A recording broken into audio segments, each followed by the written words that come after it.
Lagos, a city that never sleeps, but apparently never moves either.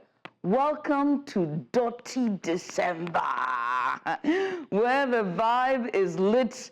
The IJGVs I just got back crowd are out in full force, and the traffic is nothing short but legendary. So let's talk about it, shall we?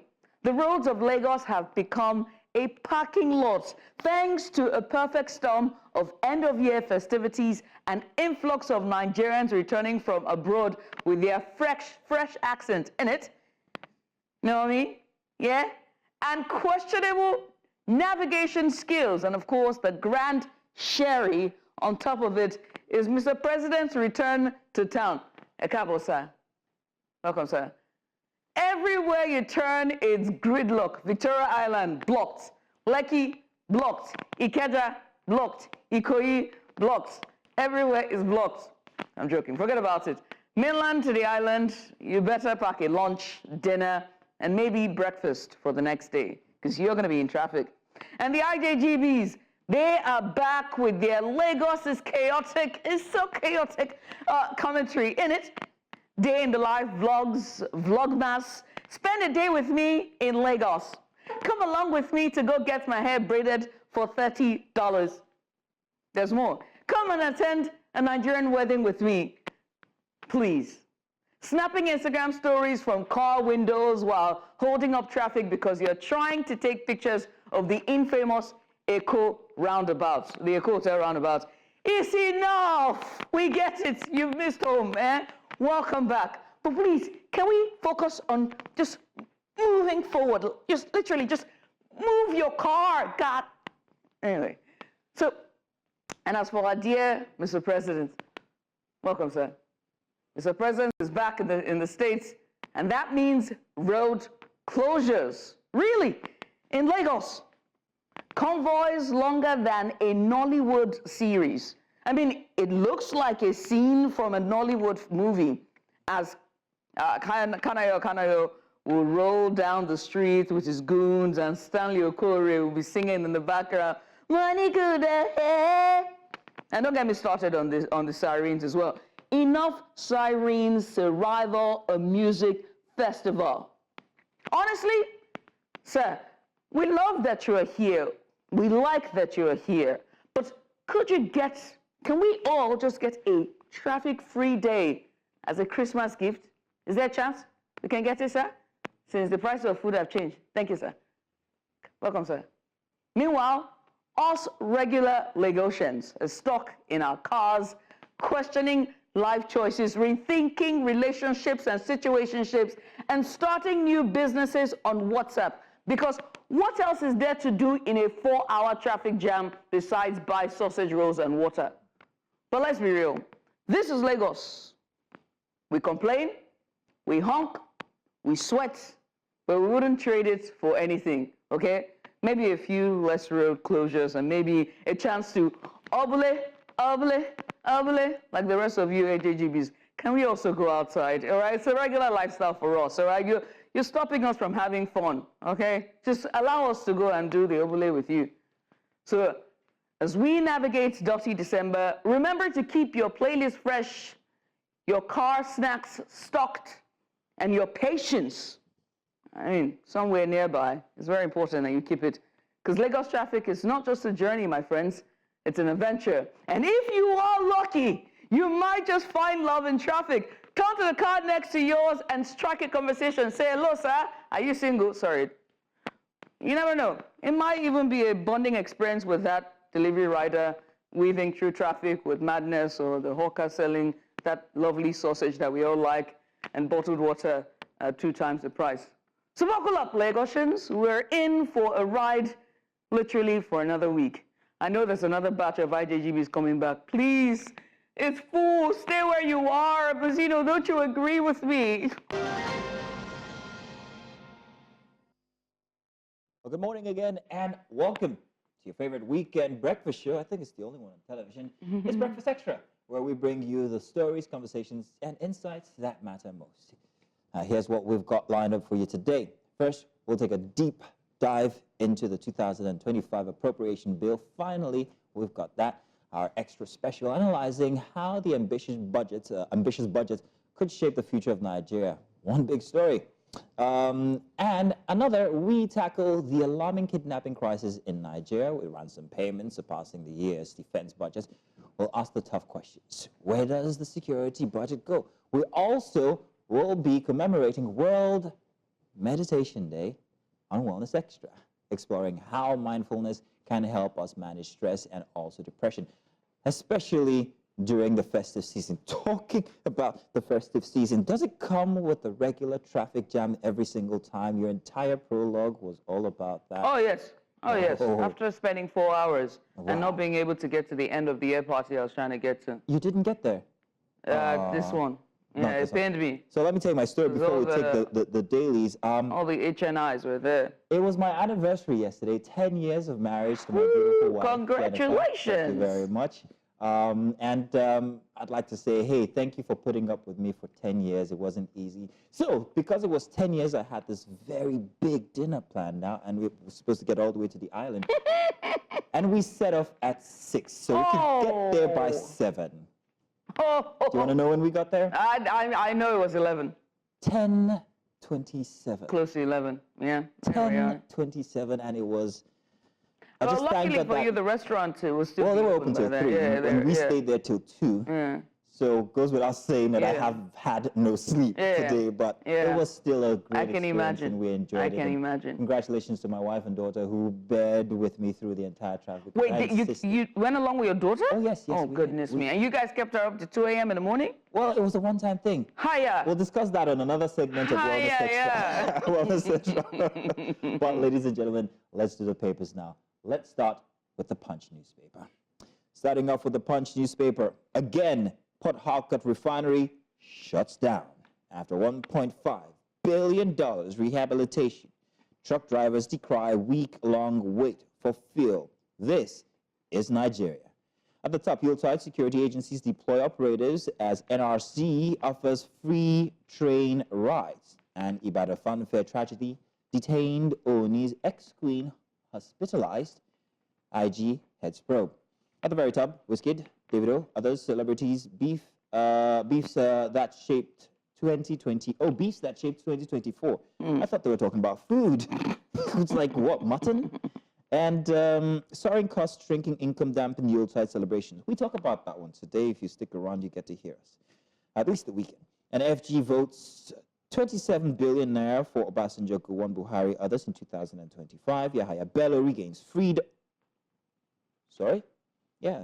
Yahaya Bello regains freedom. You heard it right. Lagos hideout where foreigners pay Nigerian recruits 300K, that's 300,000 naira, for a romance scam. And at the very bottom, for the Punch newspaper, for a Saturday, teacher who sodomized my 10-year-old son must be jailed, says Lagos mother. Very sorry to hear that. That's it for the Punch newspaper. Let's move over from Saturday Punch to our next paper for today, and it's The Guardian. The Guardian Weekend. It starts off with the big one there, vanishing beaches, hope deems on coastal leisure during Yuletide. That series on pages 8 and 9. At the bottom there, news feature for their page 16, how federal government's 2% budgetary allocation will impact agriculture in 2025. And at the back there, defamation lessons from Trump to Babalola. And by the side there, politics on page 28, why patriotic Nigerians should support Akume's position on South retaining presidency till 2031. And at the bottom there, military vows to protect Nigerians against a terrorist aggression during Christmas. That story is on page 2. And that's it really for the Guardian Weekend for a Saturday. And now we move on to our next daily. And for our next daily, we have the Nation newspaper. Yuletide, Nigerians jam markets, malls in shopping frenzy. Poverty, or rather property prices skyrocket as demand rises despite economic hardship. That on page 4. And FG offers 50% discount on road transport fares. Flags off free train ride. Congratulations. That's good. Court restores suspended LG chairman, deputies. On page 30 there, and Forbes lists 3 Nigerians amongst wealthiest black Americans. About a stampede. By 6 a.m., thousands were already at the venue. An untold story of condemned foul theft convict. About that Ibadan stampede, a lot of people have been talking about it, and if you saw the videos on social media, you'd wonder exactly how people could even breathe in such a place. However, it goes with the times. I hear that the fares were cheap, that it was the one place people could get their celebrations going on for the Yuletide, and especially when it comes to kids, and ice cream is no longer cheap, by the way. Oh, yes. So they had to, it was like, oh, let's get this opportunity, let's just have this experience, and that's what caused it. It's a sign of the time. Nigerians are going through hardship, and anything that can save on money, they'd go for it, and that's the situation. We're going to talk about that anyhow. That's it for the Nation newspaper. What else do you have? Oh, yes, indeed. We move from the Nation now. I think we have our next story to be, we're going all the way to Kenya. It's been a while since we've been to Kenya, have we? The Standard there from Kenya, varsity funding shocker, double-edged. President Ruto's ambitious funding plan for colleges dealt a mortal blow by the High Court, which declared it unconstitutional, throwing institutions tottering on the brink of bankruptcy into deeper financial crisis, while offering a reprieve to students opposed to their categorization into bands with high fees burden. That story is on page 8 there for the Saturday Standard, that's Kenya's old newspaper. At the very top there, National, a superfood boom risks Baboa tree. And at the bottom, Ruto's hidden card to tame Gachagua. And right next to it, judiciary at a crossroads. At the bottom there, relief as Kenya cleared to host Chan Fiesta. Court bars ACK Masino, Bishop's enthronement. You can find that story on page 2 on the Saturday Standard. And lastly, more Uhuru Ralia allies get state jobs. And that's on a national level. All this and more for Kenyan paper for the Saturday Standard. Been a while since we've been to Kenya. So much going on. Ruto's had a rough year. Ruto's had a rough year. You know what I mean? Like, give him a break. Oh, goodness me, Ruto. Anyway, he's a tall man. He can't take it. If you say so, no, if that's the right term. And now, moving on, let's see what we have for our next paper this morning. Oh, I'm being told. Okay, yes, that we have the Daily News. In front and center for the Daily News, we have this: government puts smiles on victims. And also, this is a Tanzania newspaper, by the way. A remarkable growth in the HESLB loan repayments, they tell, and also Tanzania, Somalia signed pacts to strengthen ties. Let's see, that's pretty much all the little bits we could squeeze out of this front page. Mwinyi pledges to take the bar to next level. And that's it for the Daily News from Tanzania. Now, there's a publishing house in Tanzania that just won Publishing House for Africa for the year because of their work in preserving texts and literature in the hopefully I get it correctly, the Kiswahili language. Swahili? But this one is a different type of language. Oh. Yeah, Swahili, but not Swahili. It's a former Swahili, you know, and Togolese Yoruba, not Nigerian Yoruba. Do you get what I mean? Yeah, I've heard it. Yeah. It's very different. So it's a different, it's a different type of dialect, but it sounds like Swahili, but it's not. And they're doing their best. They've published, I think, about more than 1,000 books just preserving the language. So it's very interesting. I do hope I get them on Literati. I'm very excited to speak to them. Interesting. Yeah. And now, so that will be all for the dailies this morning. Oh, hang on a second. I'm being told that we have more, Judy. There we are. So let's see now. We go to Uganda. We're so excited to go to Uganda for this one. It's been a while since we've done other African newspapers besides Nigeria. I mean, it's the headlines for Nigeria is pretty much the same. So let's do a bit of Uganda, shall we? For Uganda there, East African, that's the paper for Uganda. Uganda Army in DRC gold rush. A new report says its economic interests have kept its military engaged in Ituri and North Kivu to secure mining sites and trade routes inside the vast country. This enables minerals to flow to Kampala, boosting its export earnings. You can find that, sir, on page 5 of the East African. For money and economy, African airlines fly into fresh EU storm. New fuel requirements throws a spanner into works. You can find this here on page 26. For markets there, as international, as the FX and stock markets, falling interest rates expected to bite banks stare at reduced revenues come 2025. You can find us here on page 333 there. Opinion: December effect at work in Dar City as LC Yakuze marvels on how fast and slow the city can be. Unfortunately, our Lagos City, we're contrast, you know what I mean? You want to come here? You don't want to. Let's take you around. Get ready with me. You will be stuck in one spot.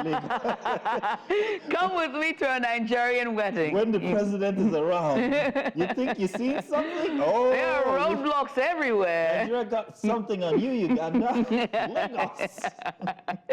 And for the news, Sahel Club stuck with neighbors. It's not enough to grab power and form a new club. That story is on page 9. Doubts over South Sudan talks. Parties accuse the government of seeking to renegotiate consensus from scratch. You can find us here on page 8. So much going on with South Sudan, honestly. And there's a picture there with President William Ruto of Kenya and his South Sudanese counterpart, Salva Kiir there. And lastly, war against trans fatty acids. Civil society wants laws to reduce risk of non-communicable diseases. And that I stand by a gazillion times.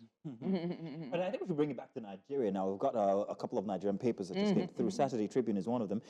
Parents of Almajiri children should be jailed, Pogu Middle Belt leaders. Now, speaking about the Almajiri children, there was an instance here in Lagos where these kids, I don't know whether to call them or regard them as Almajiri kids, but if you live in the Lekki area, you would have noticed that they're no longer there.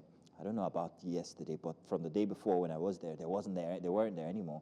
They were picked up by I think it was a Kai agency, if I'm not mistaken. I don't know where exactly they were taken. Tokunbo Wahab reminds me of, Tokunbo Wahab is the Commissioner for Environment for Lagos State, and he reminds me of the governor of New York. Okay.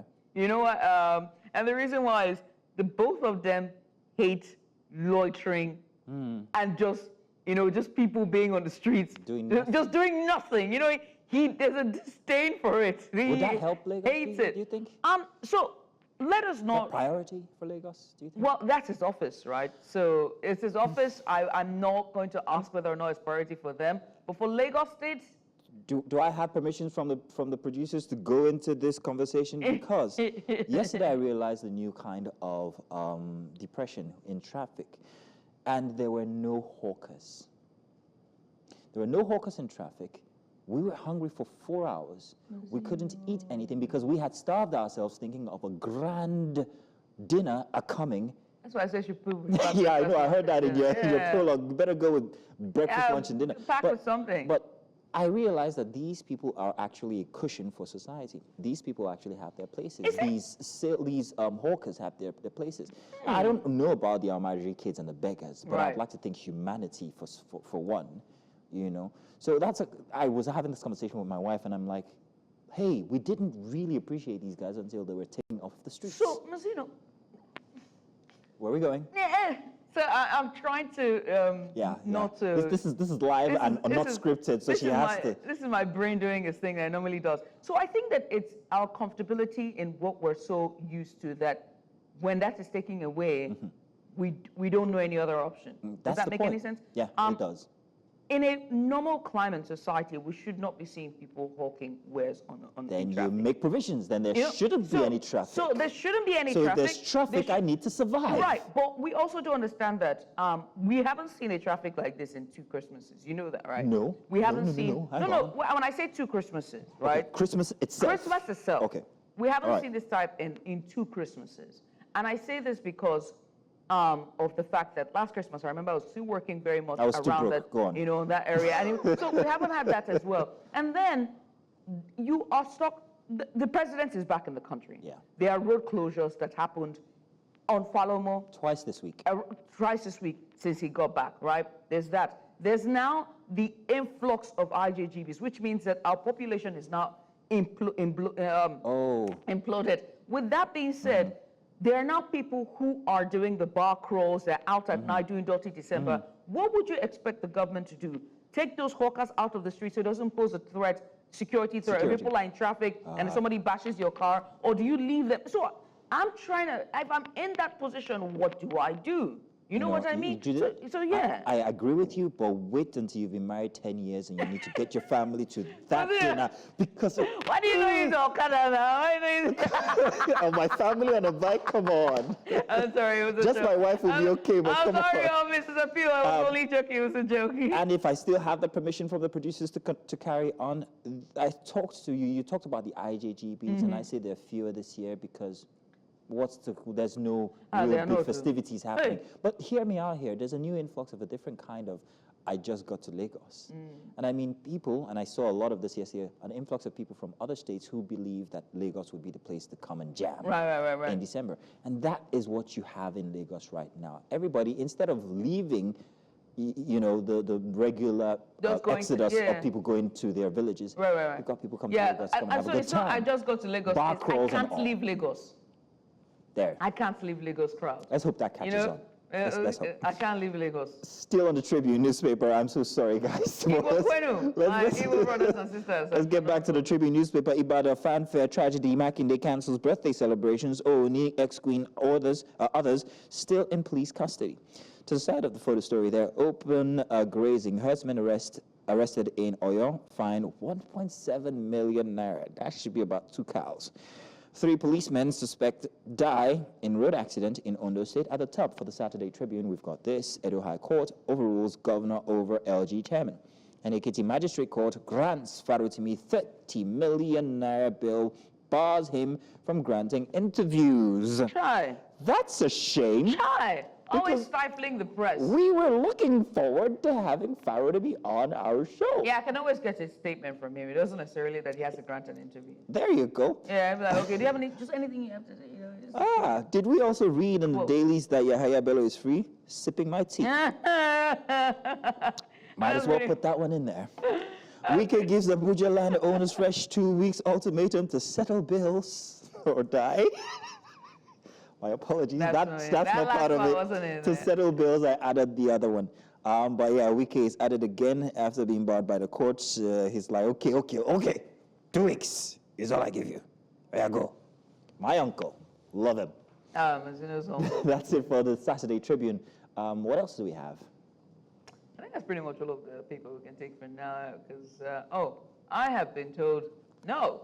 We have the Saturday Times, ladies and gentlemen, for a weekend. And at the photograph there, as you can see, it's our 45th Miss Nigeria crowned.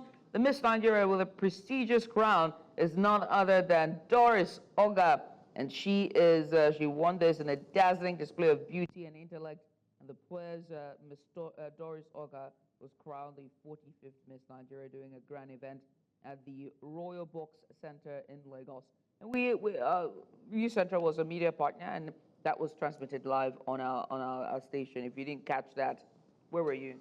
Dirty December in traffic, Abi. In traffic. At the bottom there, you can see the photo story of the just concluded 45th Miss Nigeria 2024 pageant. And at the top there, land title, I am not indebted to FCTA, and that's from Abbas there. I think it's Tajuddin Abbas there making the statement. And by the side there, the House of Representative Committee probing over 1,000 CBN staff retirement promises for hearing. Now, one of the things that's very interesting about this Miss Nigeria pageant, I remember when we were speaking to the chairperson of the board, none other than the beautiful, the one, the only, the icon, Retta Dominic Anosike. And she was saying that this Miss Nigeria is none like no other.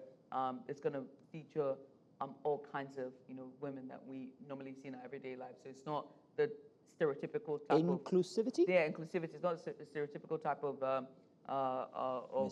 pageantry that you normally see, where the entrants are either tall of a certain height and a certain physique, but tall, short, fat, thin, inclusivity at its finest. And I was so jealous. I'm like, oh goodness me, it should have happened when in my heydays when I was 21. Oh, you're not? No, I'm not. Aw, I gave you a compliment there. Take it, go on. Thank you, sir. I think our final paper might be.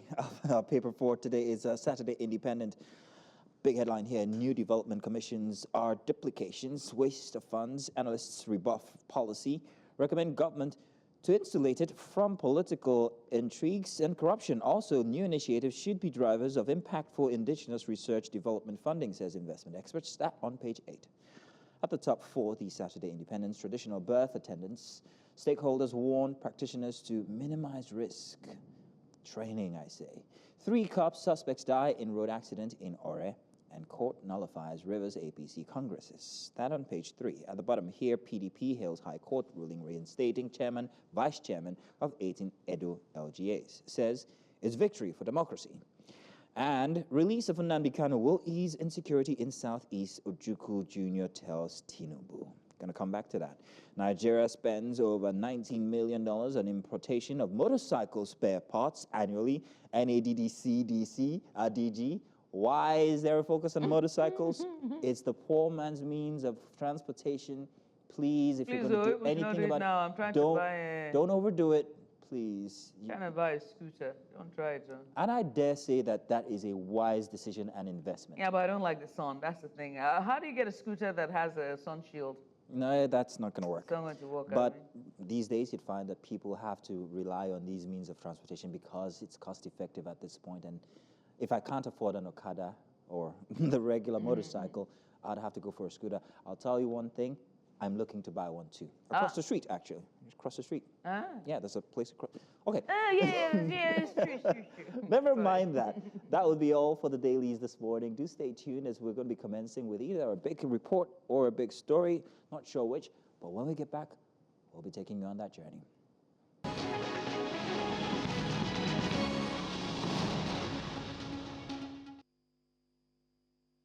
Welcome back to the show again. Now, our next segment shines a spotlight on an initiative that underscores the importance of social welfare and care for the elderly in Nigeria. The First Lady of Nigeria, Obiaraeri Tinubu, has announced the disbursement of 1.9 billion naira under the Renewed Hope initiative, benefiting 250 elderly citizens across the country. Now, this includes some military veterans, each receiving 200,000 naira, double the amount from last year. But what does this mean for the beneficiaries? What was the atmosphere like during the disbursement exercise in Abuja? And what insights can we gather from this act of governance? So let's delve into the details in this report by our correspondent Nnaemeka, who brings us a first-hand account. Take a look. These youths are the lucky few who form part of the first phase of the Renewed Hope Youth Empowerment Program.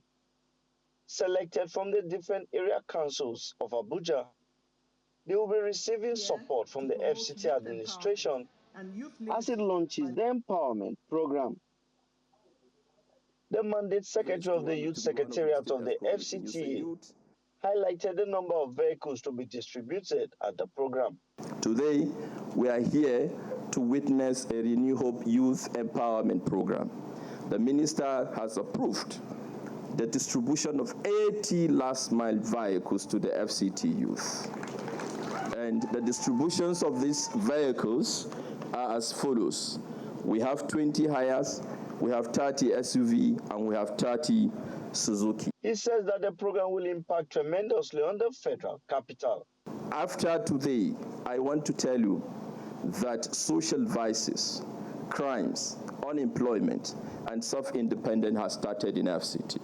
This is an intervention that has never happened in the history of FCT. The minister of the FCT says that the program is proof of the president's commitments to transforming the lives of FCT residents. Now, nobody thought about intervening as far as women are concerned.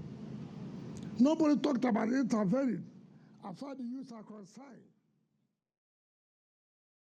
Apologize for the mix there in that report. We'll bring you the original report.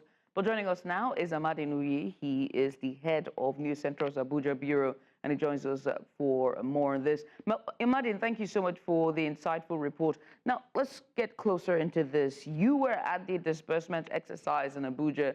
Could you paint a picture for us? What was the atmosphere like during the event? Okay, thank you for clarifying the mix-up there. The event which you initially talked about, the Renewed Hope Initiative, which was launched by the First Lady, now focused on elderly persons. But what happened was that this year, there was a partnership between not just the elderly, also elderly military veterans who have retired, who are on pension, but it's been sort of difficult. Now, what the Renewed Hope Initiative was doing since the administration, since the commencement of this administration, was to issue them a check of 100,000 naira. But for this year, because of the inflation, because of the high cost of goods and services, it doubled that check to be 200,000 naira. And in the FCT, for the first phase, about 250 beneficiaries. But one thing that should be noted, significantly noted, is that the initiative is not focusing only on the FCT, but on several states of the country. So it's not only the 250 people in the FCT forming the first phase that are beneficiaries of the 1.9 billion, but across the entire length and breadth of the country. For those who came, they were excited because beyond just giving them checks, they were issued bags of rice and other palliatives that would support as support for their festive celebrations. And one has to also talk about, the First Lady. She emphasized the inclusion of military veterans in this initiative. And I have to ask you, how did they go about, just finding the veterans and just recognizing who is required or who meets the requirement or criteria for inclusion for this initiative? Okay, Judith, in order to solve that problem, what they did was they partnered with the Defense and Police Officers' Wives Association, also known as DEPOA. It's also a social support initiative, an NGO that is headed by the wife of the Chief of Defense Staff. They have their list. They deal with the families and wives of soldiers and military veterans. So what DEPOA did was to just compile that list for the Renewed Hope Initiative and invited them. Ahmadin, I have questions regarding the recipients of 200,000 naira. Now, we hear that this is double from last year, and this is something to be lauded. But comparing last year and this year and the economic realities that we face right now, I'm wondering how the recipients received these amounts. How grateful were they or not? Do tell, please. Now, when we were on the scene, we saw that they were excited a lot, but they just couldn't speak because it was this was done within a military facility, and for the military, one thing that you have to give them is orderliness. But the First Lady had spoken. The wife of the Chief of Defense Staff, who heads that NGO known as the POA, had also spoken, and they were excited. In fact, when they heard that that stipend had been increased from 100,000 naira to 200,000 naira, you could see the excitement on their faces. It's like, how many people earn 200,000 naira when you have minimum wage about 70,000 naira? So they were really excited, and you just knew that Christmas had come early for many of them. Ahmadin, and that's very, laudable, one has to say, because at a time like this, 200,000 naira is if you dash me, I will dance too. Okay. You know what I mean? Like, if you gave me to her, I'll be happy as well. It's money, I mean, but as a journalist, as we all are here having this conversation, were there any challenges for you just, in covering and filing this report? And when you're talking to the beneficiaries, what was it like? And what did make it into this report for you? Very few, like I said, spoke to us off camera, because it was the event held within a military facility, and as press, we had clearance. So covering that report, there was no problem. But just like I said, it was not just the 200 naira cash. There were bags of rice, groundnut oil, and other support, other things that were added to the 200,000 naira. So it was not like they were giving them 200,000 naira and telling them, go to market, buy your rice. they also benefited from bags or half bags of rice. A bag of rice is almost 45,000 naira. So if you add others that they received from the Renewed Hope initiative, which is being spearheaded by the First Lady, you could well calculate over 300,000 naira for just this festive season. And one thing you have to note, you know that Nigeria there's always been that criticism that we don't take care of our elderly. That especially those who have served the government in various capacities, served as civil servants, served in the military. We put them through that ordeal of going to queue, spend long hours trying to get their pension. So for the Renewed Hope initiative to come to where they stay and say, see, you're not going to go through that stress. We have come to meet you. I think the First Lady should be commended, and that initiative should also be commended for targeting the elderly, targeting elderly and military veterans. I think it was a big hit. Yes, indeed. That's fantastic. Ahmadine, could you please confirm for us, the report we played erroneously showed Wike also doing something similar. Could you confirm if that is the same occasion, if that was the same event, please?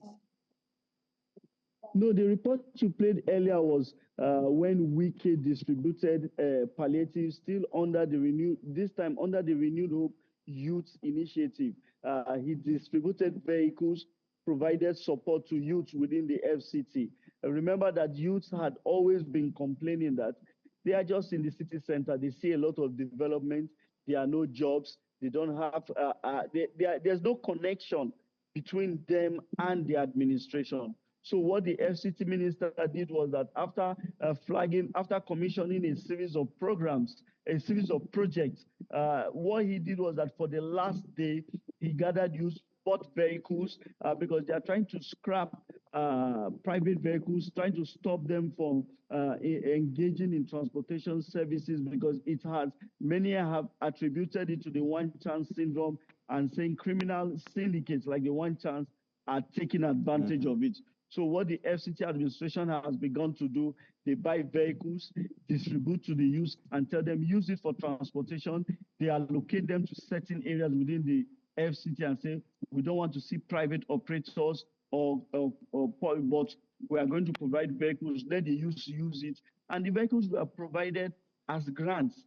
They were brand new vehicles. There's no repayment period back. It was just provided by the FCT administration for them to start life in the way of reducing unemployment and at the same time tackling insecurity. Okay. Judith has a math question for you. But before she asks that math question, I wanted to know what it was like seeing the FCT minister doing something that is, well, counter to what he's known to do. In recent times, you're laughing, Judith, but this is true. In recent times, he's been known to take from people. He says that these are people who got these properties or whatever it is unscrupulously, but this time he's giving back. So what did that mean for the people? Did people see him in a new light? Did people congratulate him? Or were people happy that this was what Was there shock for seeing him in a different light? That was the question. I said the quiet part out loud. Was there shock? Judith, if you are on ground within the FCT, I'm telling you, his perception on ground is different from the perception that is on social media, which is being peddled by several people. Wow. On ground, he's called Mr. Project. So when you follow social media, you think he's one villain that everybody is against. But in reality, while I don't want to judge his actions, one thing I know is that the FCT minister has always come out to say there should be law and order, because it seems Abuja is only for the rich. They allocated plots of land, they don't pay ground rent, they don't pay taxes, and they just live their lives as if there is no tomorrow. And so you see another class of society just sitting down, looking at the rich and powerful within the FCT and saying these ones are above the law. But now there is a minister who has come up to say, I'm going to take on these guys. They should pay their due to the federal government. Now, how legitimate or not, I'm not in a position to tell. But I want to tell you that many people, especially the poor, and if we say there's a middle class, they are excited about the action he's taking. You come to the rural communities, the satellite communities that have been abandoned, the area councils that there is no federal project. He's bringing projects to these people. So for me, who is on ground, I will tell you that his perception on social media is different from what people on ground see it as. For the first time, the FCT administration set up a youth secretariat, appointed a youth mandate secretary, which is like a youth commissioner, set up a women's secretariat, appointed a women mandate secretary, which is like a women commissioner. So you see, he has initiated these moves, which the residents, especially the original inhabitants, who feel that they have been marginalized. For the first time, they have a permanent a head of service of the FCT Civil Service Commission. It has never happened before. So I will tell you that sometimes just take a step back, sit down, relax, and try to remove, just don't judge based on what you are seeing on social media. Speak to people on ground and get the true perception of how people see him. Yes, nobody can be good to all people, but it's really the rich and powerful who have power to influence social media and pay influencers that are really against the actions of the FCT. But for those in the rural communities, at least I stay in a satellite community, come and call in some wiki, and I'll tell you that everybody here is commending him. Well, good for him. You know, that's the most important thing is that people adore him and, you know, his constituents want what he's doing. So good for him. Well, and also, he has to be concerned, you know what I mean? Because if your digital footprint gives a different perception of what people think about you in real life, you want to have a rethink. You know what I mean? I beg to differ. I beg to differ. A digital footprint is important to us, you know. Very true, Judith. You know, I mean, digital footprint is important. You have to think about, you know, if people think in a certain, I'm just saying, anyway, away from that, all right? Humor me for a second, Imagine, and help me, like, do this math, because I'm trying to solve this math in my head. Forgive my brain. So 200,000 naira for 250 elderly would come to, say, about 50 million. And we have 1.9 billion already spent on this Renewed Hope initiative by the First Lady. So it begs to ask the question, if you take out 50 million from 1.9 billion, we're left with about, let me see, about... It's still in billions. There's still billions, about 80 billion thereabout, just languishing somewhere. Where did the rest go? Like I said, if you heard me clearly, I said that we only covered the distribution in the FCT, which is the first phase. There's still going to be a second and third phase, but from the information I gathered, that distribution happened across the country, in several states. I know it happened. I'm sure I saw in the news of the distribution exercise that also happened in Lagos. And then also, I said, apart from the 200,000 naira bags of rice were being distributed, it's not just 250 people benefiting across the country. It's 250 benefited under the first phase in the FCT. The same event is undergoing simultaneously across the 36 states of the Federation. And then there's going to be a second phase. And then apart from the 200,000, other palliative supports were also added for them. Well, Amadi, we must say thank you so much for just taking out the time to... although this time, sounding like as if we are one of those people inside the parliament. Amadi is the head of our New Central's Abuja Bureau. We want to say thank you so much for taking out the time this morning to join us, Amadi. Once again, many thanks. Thank you, Amadi. Thank you, Judy. Thank you, Manzino. Very interesting math. I want to be a recipient of Renewed Hope. You're not elderly. Initiative. Unless you're not 21 anymore. Yeah, but I would like to say that that's a... Renewed Hope Youth Initiative. How about that? But there is that. And that was what we talked about with Wiki. Wiki has also... He's not your uncle. I was going to say, thank you. Him and ask him to put me Uncle, listen to her. But I want to say that Abuja is such a place where if you have no one, you will die. What? It sounds grim. But it is grim. It's a very tough place to live. So to see these kinds of initiatives, especially for the elderly, for the youth, people with hope, giving people hope that you can survive in such a very, very tough place to live. Housing is not easy. Most people go to Abuja not because they have family there, but because they have to migrate there because they want to work and perhaps maybe earn money. So it's good to see that they are still being thought of. They're still being, okay, let's help these communities of people who need our help and who need these monies or who need these kinds of occupations to keep a living. And if the FCT minister, my uncle, has to rid Abuja of certain kinds of people to be able to allow other people live comfortably, especially, you know, like the ones that Ahmadine has just noted, then I say it's all fair and good. You see, I knew he was onto something. That's why I called him my uncle from the very beginning. My uncle is doing good. Well, he's doing good. I mean, there are a lot of efforts, both from the FCT Minister, and the First Lady the First Lady herself. We must say well done, and it's a much-needed reprieve in a time as this, you know, with the austerity measures that you supported by the president. Anyway, that's enough for today. Whoa, We're gonna take a short break. We're gonna bring you the news. I'm gonna bring you the news. Don't move into trouble. Interesting sub there. Please, may I be allowed to? So what you said is the president makes us suffer while his wife brings us reprieve? I never said that. I never said that. But guess what? We have quite the lineup for you today, by the way. This is supposed to be somewhat of our Christmas special, hence why I'm in red, all right? Somewhere in a secret location, we are preparing a Christmas special just for you. Okay. Do you know what the Christmas special? I didn't get the memo for red. This would have been the first Christmas where I was adorned to actually, represent it. Are you not supposed to? What now? Nothing. No, not anymore. Not anymore. No, no. Wait, what? Oh, yes. We'll have that. Oh, yeah, you said that. It's true. A lot. Well, I thought it was just like the I other wasn't ones. joking. All of the events as well? Everything.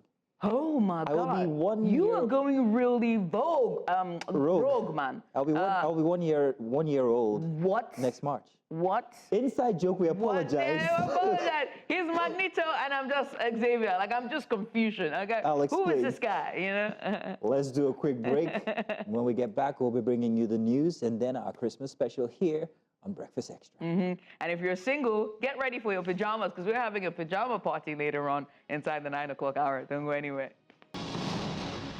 Welcome to the headlines. My name is Mazino Appeal. To begin, we begin by telling you that the immediate past Kogi State Governor Yahaya Bello has been released from Kuje Custodial Center.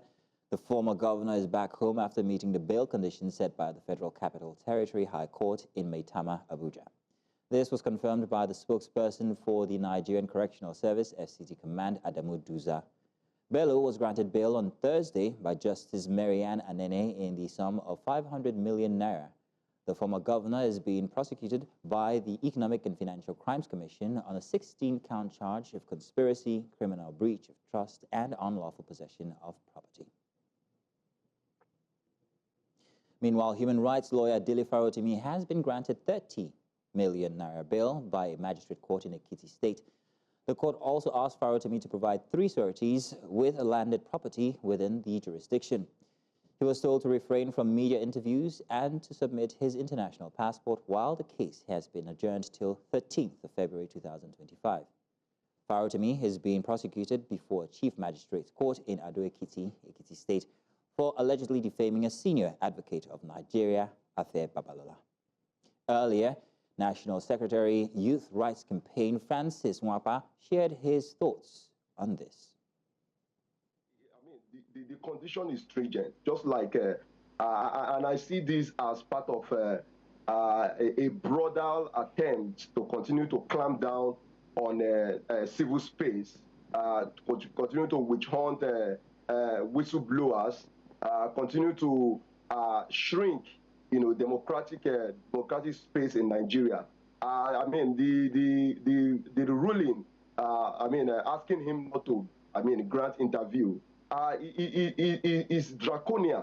The law is explicit, where, the Constitution of the Federal Republic of Nigeria, grants us, the right to freedom of speech, the right to communicate and all of that. And a judge, sits down and takes away that, that right from you. And I think this need to, the Nigerian Bar Association really need to stand up to, all of these things, where the right of citizens. And still on court matters, the Edo State High Court, sitting in Benin City, has ordered the reinstatement of the 18 suspended local government chairmen and their deputies. The ruling delivered by Justice Ife Kwomba on Friday followed an ex parte application filed by the suspended chairman and the Edo State chapter of the Association of Local Government Councils of Nigeria. The claimants had challenged the resolution by the Edo State House of Assembly suspending them from office. The judge also directed all parties to maintain the status quo as of 12th December 2024, pending the hearing of the substantive suit, which was adjourned till 17th February 2025. And in the meantime, the People's Democratic Party in Edo State has hailed the ruling by the High Court in Benin City, which reinstated the chairman and vice chairman of 18 local government areas in the state. The court declared that the suspension of the local council executives by the Edo State House of Assembly, allegedly influenced by Governor Monday Okpolo, was illegal and unconstitutional. In its landmark decision, the court directed that the suspension resolution be nullified and ordered the Edo State government, the governor, and the Attorney General to refrain from enforcing it. Edo PDP, in a statement signed by its state's chairman, Anthony Azigbemi, called the ruling a victory for democracy, the rule of law, and the people of Edo State. A state high court sitting in Port Harcourt, the River State capital, has nullified the ward local government area and state congress of the All Progressive Congress in River State, which produced Tony Okocha as chairman. Presiding Judge Justice Godswill Ogbomanu is, in his ruling on Friday, nullified the party's congresses, citing a court order restraining the APC from proceeding with the exercise. He also imposed a fine of 10 million naira against the party. Reacting to the ruling, counsel to the claimants, Nnaemeka Ebete, praised the court's decision, describing it as justice for the claimants. However, the defendants' counsel, William Wobodo, stated that they would inform their clients at the APC's National Working Committee of the court's ruling before deciding on the next course of action.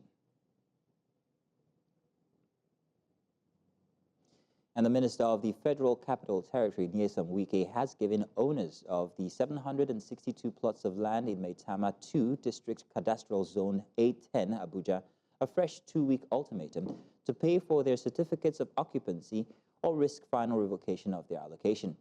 This was disclosed in a statement on Friday by the Senior Special Assistant on Public Communications and New Media, Lere Olayinka. He said Wike reiterated that the primary interest was not for people to lose their lands, but to get them to make necessary payments to the government. This fresh ultimatum comes a day after Wike revoked lands belonging to former President Muhammadu Buhari, the Speaker of the House of Representatives, Tajuddin Abbas, and the Secretary to the Government of the Federation, George Akume.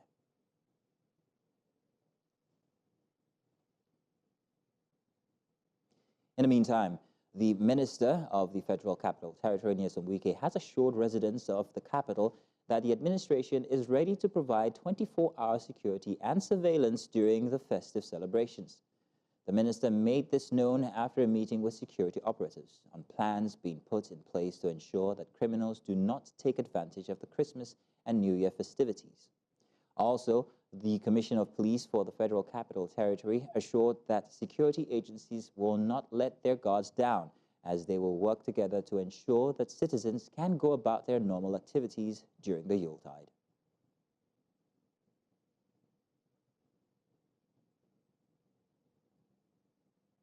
We want to intensify our activities in all the borders, exits, entrance into the Federal Capital Territory. We want to synergize with the neighboring states. We are concentrating on all the pushes around. The Nigerian Air Force are bringing in their helicopters to assist with surveillance of areas identified. The Nigerian Army, the police, civil defense are ready in a lot of these pushes, which I will not want to mention now, even as I speak with you, conducting clearance operations. We are prepared to provide security for us. We have done well. We have done very good policing, but we will not fold our arms and say, well, things are very much okay now. We continue to be vigilant to make sure that there's no room for anybody to manipulate. That's all the news at this top of hour. Do stay tuned because we've got more inside of Breakfast Extra coming your way and plenty about the season. Stay tuned. And it's time for us to get started. Welcome back. This is Breakfast Extra. Remember that this is a December to remember. And we ask that you get your pajamas on as it's time for our singles party. But not to worry, we're going to get into our pajamas party yet, not now. But we have something special for you. The question is, what's cooking? It's the festive season. It's here. It's starting. And we have something lined up for you. All the way in a secret location, we have Dashin Usman, who's on standby to bring us what's cooking for Christmas. Dashin, a very good morning to you. I can see that you are glowing and you have all the ingredients in front of you ready for some good time for us. Yes, indeed, Judith. Just as you've said, it is a very, very interesting December. And of course, when you smell food, what else but to be excited? And like you said, it's the most wonderful time of the year. It is Christmas season, and Christmas is all about family coming together, eating, drinking, having fun, and being merry.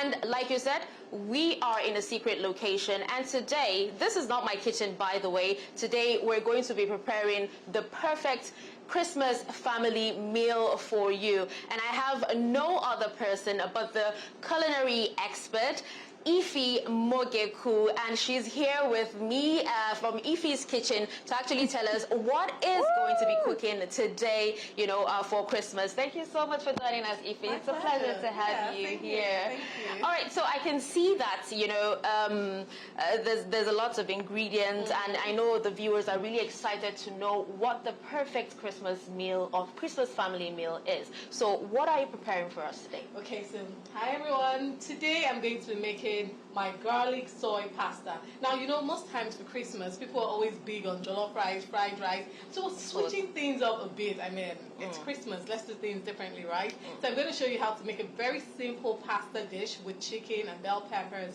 So you have nice colors and it's really flavorful and delicious. Well, just before we start, can you give us, an idea of what ingredients are on the table? Right. So we've got some onions here, we've got garlic, we've got different types of soy sauce because it's, garlic soy pasta. Sauce, yeah. I've got some bell peppers, chicken. I'm using shredded chicken because it's really quick to cook. I have some Scotch bonnet peppers here, which you know as atarodo. I've got fresh parsley. This will give you some freshness. And seasoning powder, some black pepper for seasoning as well, some salt, cooking oil, and of course, pasta, spaghetti. Yeah. So what makes this, different from the conventional spaghetti? Right. So most times people like to do jollof spaghetti, right? So this is different. The flavors are bold, they are nice, and it's so easy to make. You don't have to spend all day in the kitchen. It's Christmas, it's holiday season, so just do something nice, quick, and it still comes out very tasty, and it's really colorful. These bell peppers add a lot of colors. It's really festive and it's super nice. Okay, so let's start. Let's get the process started then. Okay, so first thing I'm going to do is to boil my spaghetti. I have some water boiling already. It's very important to boil your spaghetti in boiling water. So I'm going to add some salt in here. Yep. And this cooks really quick. No time will be done. My spaghetti, and the good thing about this recipe is that you can use any type of pasta. If you want macaroni, penne, whatever you want. Yeah. So how, when you talk about a family of 6 now, how many packs of pasta is advisable? I'll say do 2. Okay. 1 packet feeds 4 people.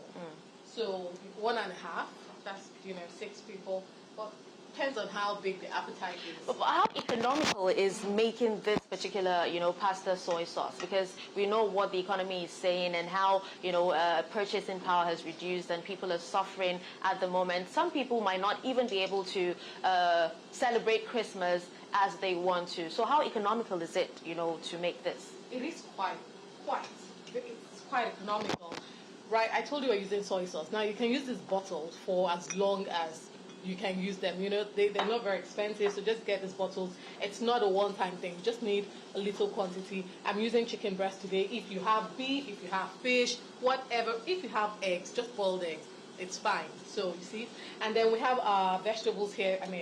go to the market, pick up these vegetables. Any type of seasonal vegetables are fine. Carrots, green peas, just do you, okay? And then we have onions. Everybody can get onions. We have peppers here, seasoning powder. So tell me, is there anything here that we can't get in the market? No, it actually looks, very, very good to me. But then, can you give us an idea of what motivated you to make this or prepare this particular meal? Right, because of the accessibility. You can get the ingredients easily in the market. And I feel like let's do things a little differently. It's not rice every time. Sometimes, do something different. And then instead of making jollof spaghetti, that is also very common. It's the holidays. Why don't we do something a little different? I feel you're actually throwing shade right now. Because I told you earlier I love jollof spaghetti. Well, yes, I'm very sure. And I know many people, it's just jollof spaghetti. Come on now. I'm here to broaden your, repertoire of recipes. So you can try this. It's easy and very quick to make as well. And don't spend all the time in the kitchen. In no time, we're done. Okay? So once my spaghetti is right there, I'm going to go on with making the sauce. Right? And so what I have here... All right, so, while Ife is preparing the meal, we'll actually go back to the studio now, go back to Judith, and I'm sure... you would actually get to reconnect with us. By then, hopefully, we would almost be through with making the meal, and I will get the exclusive opportunity to taste it. All right. Oh, yes, indeed.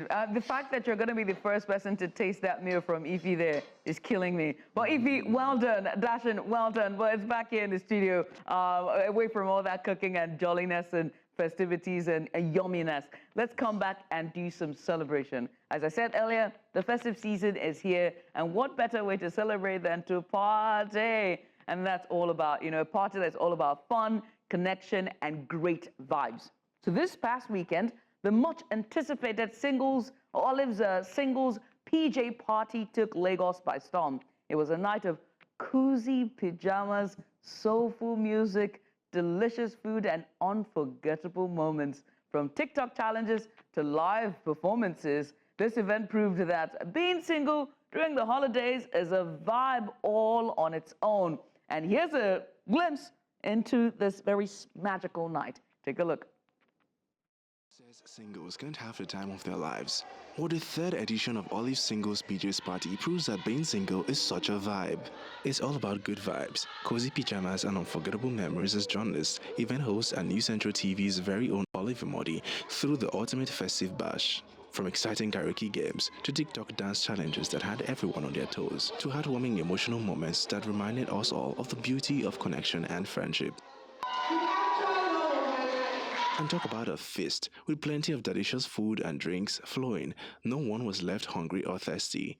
The party hit a high note with a special guest appearance by Johnny Drill, who serenaded the crowd with soulful melodies, making the night even more magical.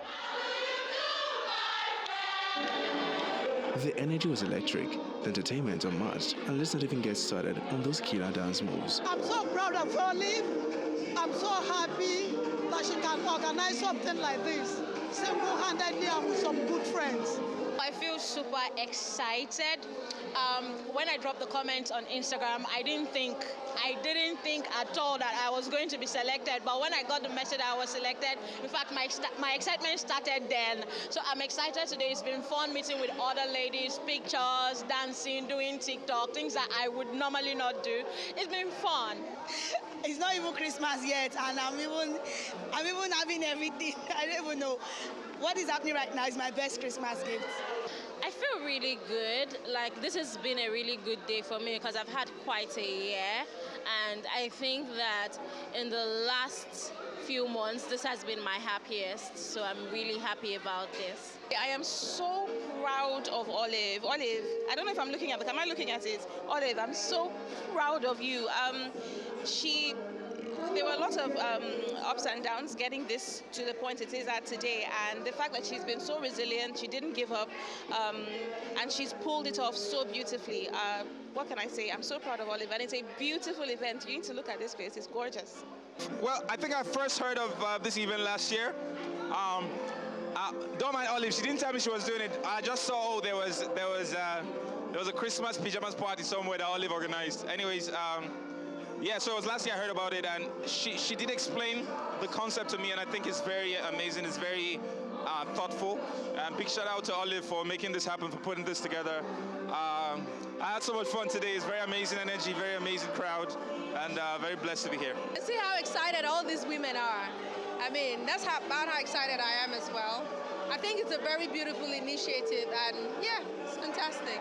Hi everyone, my name is Olive Emodi. I'm a TV host, lawyer, compare, and today I'm the convener of Olive's Singles PJ Party. I'm so excited about this. Sending love and light, happy holidays, and Merry Christmas. Olive Emodi worked her magic as the ultimate host, keeping the crowd entertained and the vibe alive. It was not just a party, it was an experience with so much fun, joy, and holiday cheer. Santa definitely came early this Christmas for all single ladies.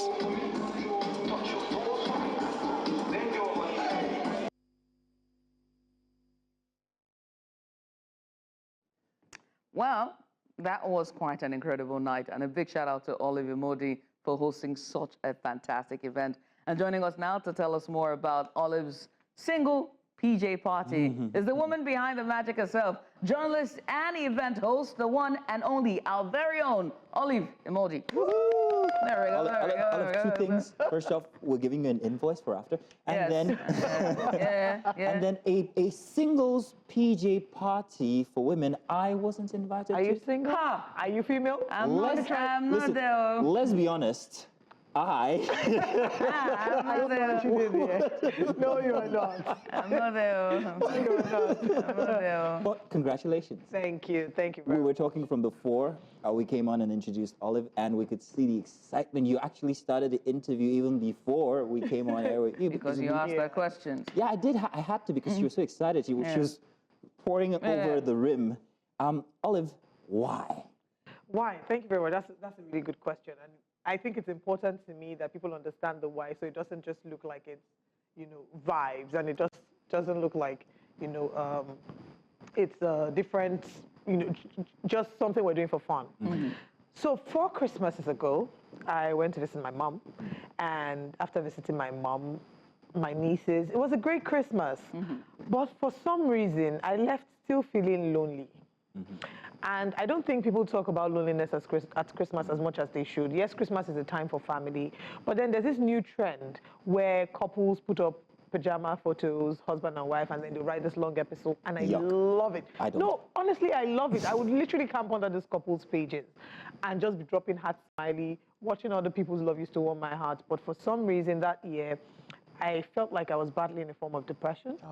And then I felt like I wanted my own person, and I didn't have my own person. And it made me feel some type of way, because I just felt like, if me, who seemingly has a busy life, could be feeling that feeling, how many more women are going through that feeling? And does it have to mean that your life has to come to a pause because you don't have your significant other? And I don't buy into the thing of making people feel like, oh, you shouldn't want, your life is complete. Yes, your life is complete, but I do think that we're made for community. While some people don't want a significant other, there are those who want a significant other, and they should not be shamed for it. It's okay to want it, and if it hasn't happened, what do you then do whilst you're in this, like, you don't put your life on pause.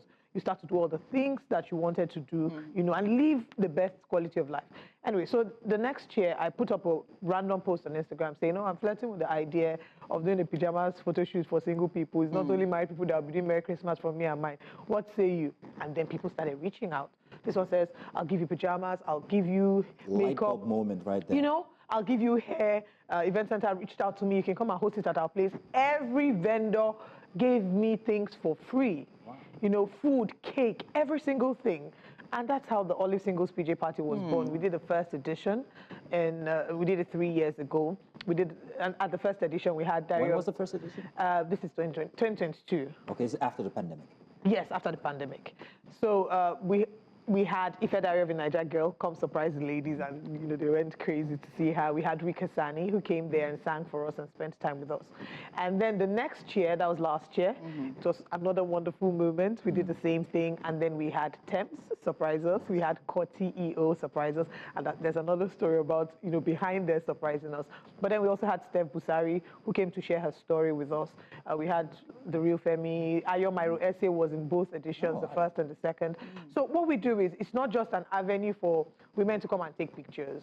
It's an avenue for them to form bonds, build sisterhood, but also, it's interesting that every year we end the year crying. Every year, the past 3 years, people are hugging, people have become raw. Now the day is over and it's time to go home. No, it's not even about because it's time to go home. So they're crying for different reasons. Sometimes it's just their heart is full of so much love. This year, they formed a circle around me and they started to pray for me. This hasn't happened in previous editions. And you can tell that they really needed this. They needed that sense of community. We're all too busy. The hustle and bustle of Lagos, everybody pursuing life, trying to make ends meet. And people don't really take the time to take care of themselves and pamper themselves because they have bills to pay.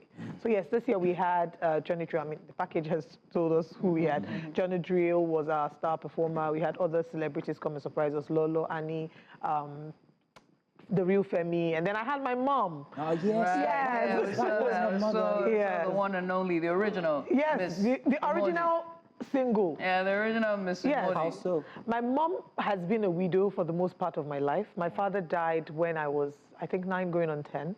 And ever since then, my mom refused to remarry. She said Jesus is her husband.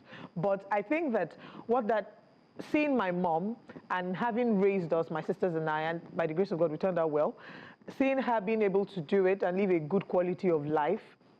And I remember I did a campaign sometime last year that went viral with one landlord, and I remember coming out feeling so terrible because of the way he had made me feel like something was wrong with me because I wasn't married. And then I called her, I said, Mom, I feel terrible. I feel like I shouldn't have done this campaign. And she said to me, do you remember when your father died and nobody would give us a house because they felt that your widowed mother couldn't pay for the house? I said, yes, Mom. She said, you spoke up for that version of me. I had no one to speak up for me then. Right. And I think that just gave me and fueled me to be able to do what I'm doing. So I'm really grateful for the opportunity to do this for other women. Right. I mean, and there's a lot that goes into the planning. Just looking at, reeling out all these names, Johnny Drill, okay? International superstars as well. And I want us to ask you, what the planning process was like for you to create such a magical night like that. I first of all want to say thank you to the vendors, because there have been vendors who have been with me for the past 3 years.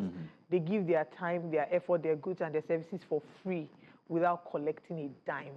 Even the makeup artists, the hairstylists, photographers, videographers, right? There's someone, and even with all of this, we have to still pay a lot. Majority of it for the past 3 years has been self-funded. Thankfully this year, I think 2 of my friends gave me cash gifts, which I'm grateful for, but the bulk of it comes from my pocket. And when I look at the ROI, the joy on these women's faces is worth it for me. But my planning committee... That's your ROI? That's my ROI, yes. The joy. Like, I can't trade the joy that I see on their faces. And for some of them, it feels like those who are in need of healing, that's like the beginning of the journey. So you make nothing out of this is what No, I don't make a dime from it. Not yet. Who knows? Maybe in the future I will, and I would love to. I mean, so at least I would love for it to be an avenue where these women can come and find themselves and enjoy and go back home. But I cannot say I did this without the help of my planning team. I have a very lean planning team, and they've done a fantastic job. Olive, again, it's sublime what you're doing, and also very, very impressive. But another thing that's very impressive is what's going on the screen right now. You see on the screen there, just like a small box there, you can see the cooking is ongoing. We should tell her what's happening, Ife's Kitchen, Ife Mogeku, she is an award-winning culinary expert. I love her. She's just cooking. Oliver's had one of her meals, and Oliver's been singing singing a testimony for us, and we can't wait to taste it. But she's giving us something that you should add to your Christmas menu and lineup for Christmas. Enough of the jollof rice and fried rice, I will say, and just add something. So she's there cooking us the pasta. It's going to be the Asian twist pasta, and we cannot wait to Try it out. Oh, God. And if his kitchen is cooking, I promise you, you want to eat it. I can smell it. I can smell the aroma. I can smell it. That's good. I'll probably find a way to stop by her studio on my way from here. So Please don't want to trust in a Russian. No, I just want to greet her. I haven't seen her in a long while. Call her on the phone. Call her video call. Don't go trust in her. So, tell you what, let's get back to the PJ party. This is a very grand party, and if I know Olive well, is that this is not your first. This is not the first thing that you've done like this. You've in the past, you used to do this thing for ladies who want to get into the media. I remember. I sent a couple of very interesting. I sent some women your way. Exactly. Yes. So it's you. Why is it you? As in, why do you, like you said, you have no ROI, and the ROI is just the smiling faces and the happiness and teary people going home after the whole thing, waiting for next year's one. What makes you that person? I know you've lived such a life as you've described, a single mother bringing you up. But what exactly would you say is the one thing that makes you open your heart to people, maybe some like you, some very diverse, to want to give them happiness? So I would say a number of factors, and that's I probably haven't really thought about that question, but there are a number of factors. First is God. I think that's how God made me. I think that I've been wired. I always jokingly say, oh, I have a big heart, but it's not a joke. It is now true. It's literal. It is true, right? I think God has just given me a capacity to be able to love in a way that is beyond what is regular, right? But then there's also my family. I was brought up in so much love. My mom and I would say, I love you. She'll probably, if I forgot to tell her I was coming on, but she would have been watching this. I don't know, she probably is, because News Central is always on in my house, or in her house. But she pours in so much love. And I have a great community that pours in so much love into me that I find it easy to pour out love. But again, my experiences, I didn't have the easiest childhood. I didn't have the easiest growing up experiences. When you've seen pain, when you've seen suffering, it helps you to be able to make excuses for other people. It helps you to be able to be empathetic and put yourself in people's shoes. And I mean, it's Christmas, and I was already saying to my mom the other day that, oh, we need to try and buy a few things and share for people, because there was a Christmas where we were waiting for people to buy and share to us. I didn't have the easiest childhood. Oh, there it is. You know? Oh, I think that's it. I think that's the core. I think that's the core. Because I'm trying to think, as in, why so gracious? Why so gracious? Philanthropy is philanthropy now. No, but there's always something that drives a person to be philanthropic, and that just might be it. Yeah. I've got such wishes myself that I could do more trying to help people. I love to help, but I haven't put it together in a package much like you have, and I think you are inspiring me. One more question, and permit me, Judith, I'm sorry. Oh, go ahead, sure. How many friends do you have that you count as best friends? Please don't put me on the spot. No, but hey. Yeah, this is what we do. Probably like two are probably watching. Two. Please, let's leave Let's leave it at that. Yes, let's just, no, not two. I have a close circle of... A community. Yes. My and closest everyone friend. is a best friend? So I call them the board of directors. The board of... Yeah, the board of directors. Judith, Somebody's life, the reason why label as best somebody friend. who's got such a big heart as Olive, you'd have a lot of friends. And it would be difficult to actually say that's a friend. And I have a lot of acquaintances too. Exactly. So who's an acquaintance and who's a friend at this point? So there are different levels of friendship. Like in an interview, the way interviewing Olive, the one you see on Breakfast Central. Like, there are friends that I talk to daily, every day. I'm supposed to be having breakfast, for example, with Ayo. Ibile is probably watching. I'm meeting up with Nkiri later. There's Kemi, who's in America. I mean, there's Jennifer. And there's Darlington. His daughter's name is Olive. So I have a close circle of friends that I call my board of directors, where sometimes when I need to make key decisions, I can run it by one or two of them. And when I'm going through a rough patch and the world doesn't know, one or two of them will know. So I have many casual friends. I think what unites us or binds my intimate circle, in case I've not mentioned you and your intimate, sorry, I'm so sorry. What binds us together is shared values. The fact that we're striving for the same things, we believe in the same things, and faith is a unifying factor for me. Fantastic. Right. I mean, as we can see in the visuals there, we still have our cooking still ongoing. We're about to wrap up this interview now. But Olive, before we let you go, I'm going to grab our plate of food.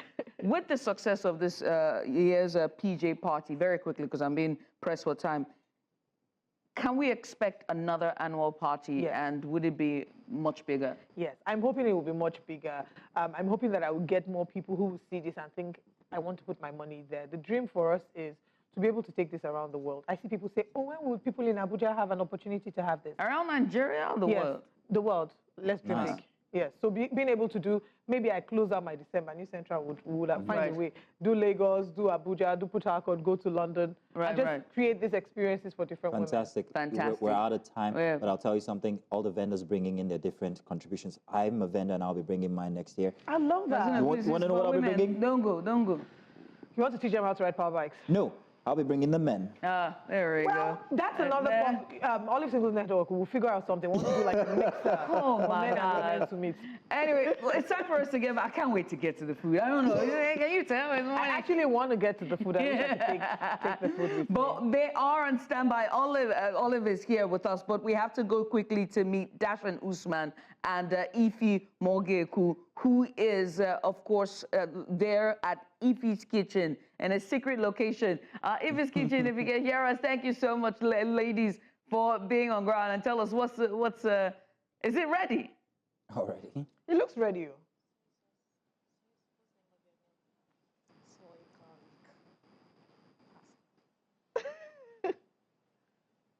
Oh, it is absolutely ready, Judith. So and quick. as you can see, I actually so have much, my Rika. cutlery ready, and just take a look at this beautiful dish. Like, I've been salivating all through, and just before we go ahead and taste it, I would actually love to ask Ife, presentation is actually a big part of a Christmas meal.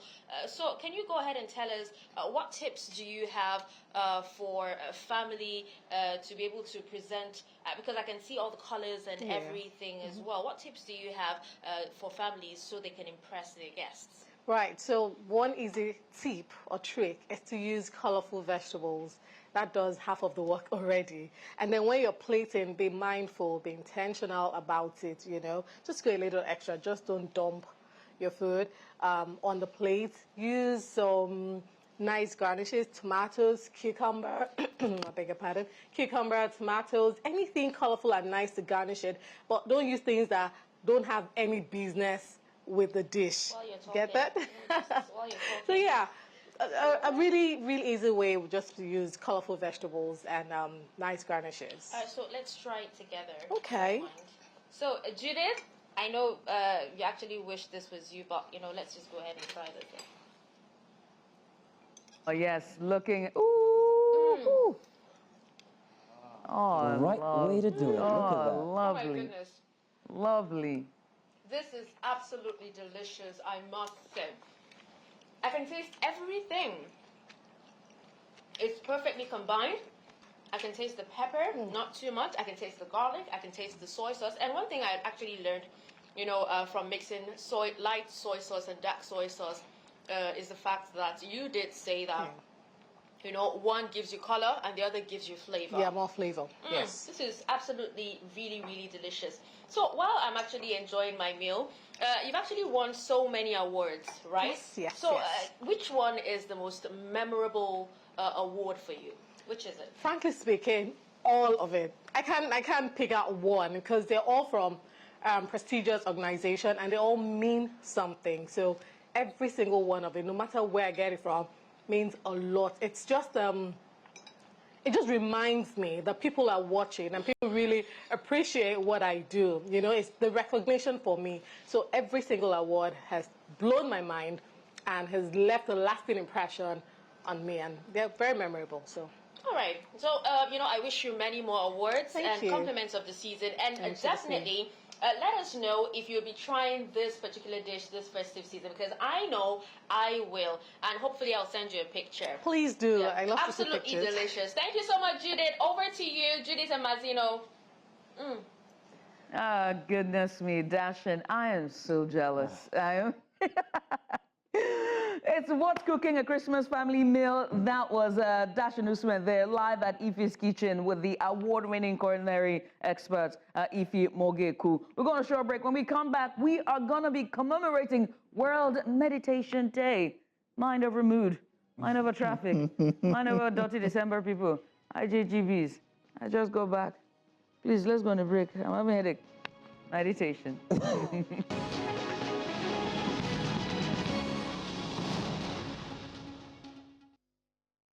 And you're welcome back, only this time to Wellness Central, where we explore ways to nurture the mind, body, and also spirit. And we mean that specifically today. Today, we commemorate World Meditation Day, a reminder of the power of mindfulness in navigating life's challenges.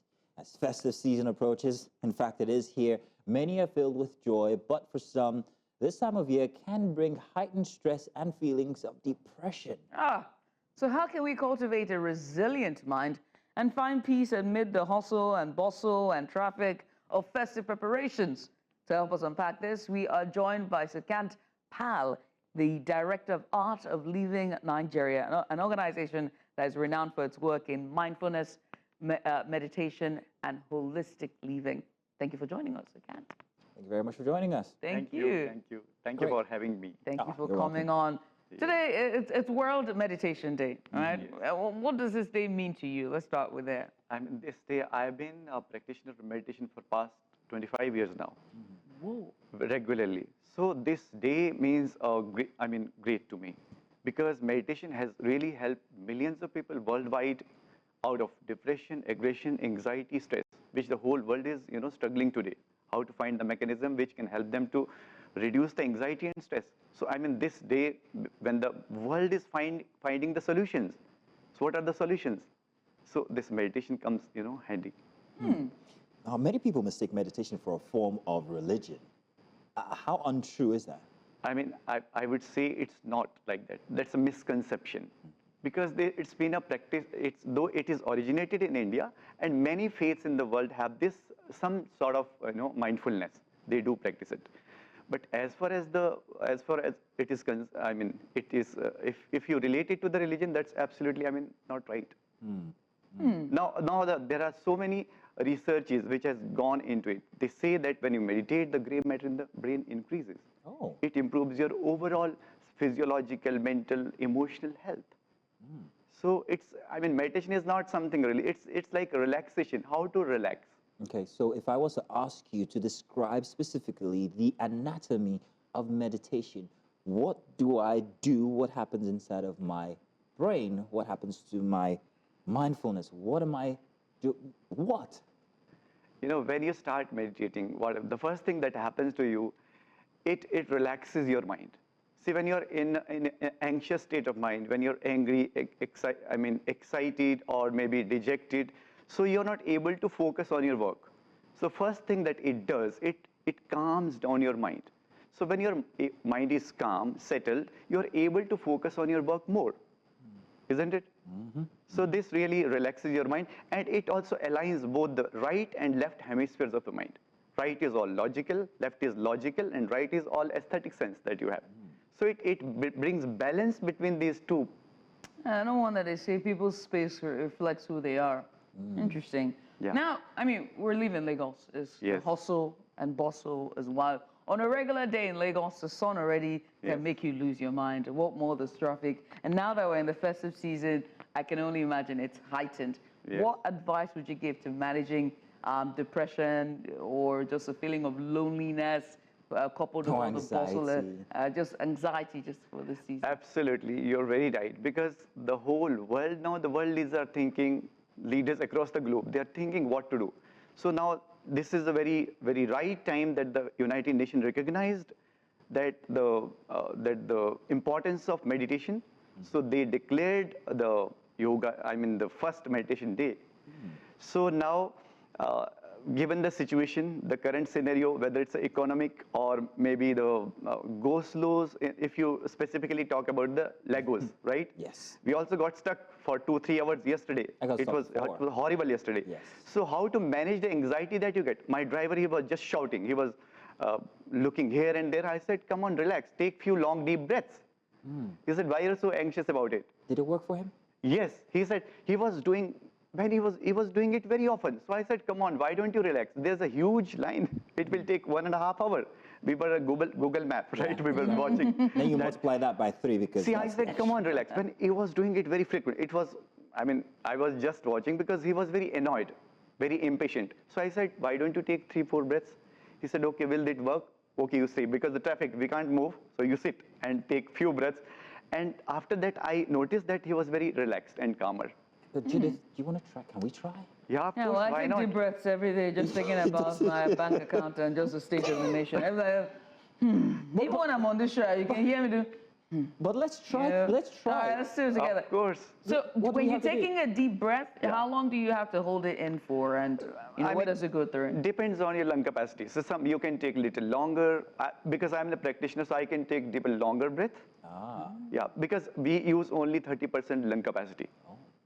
As an adult, when you grow up, child use around 90% lung capacity. As you grow up into adulthood, our lung capacity shrinks.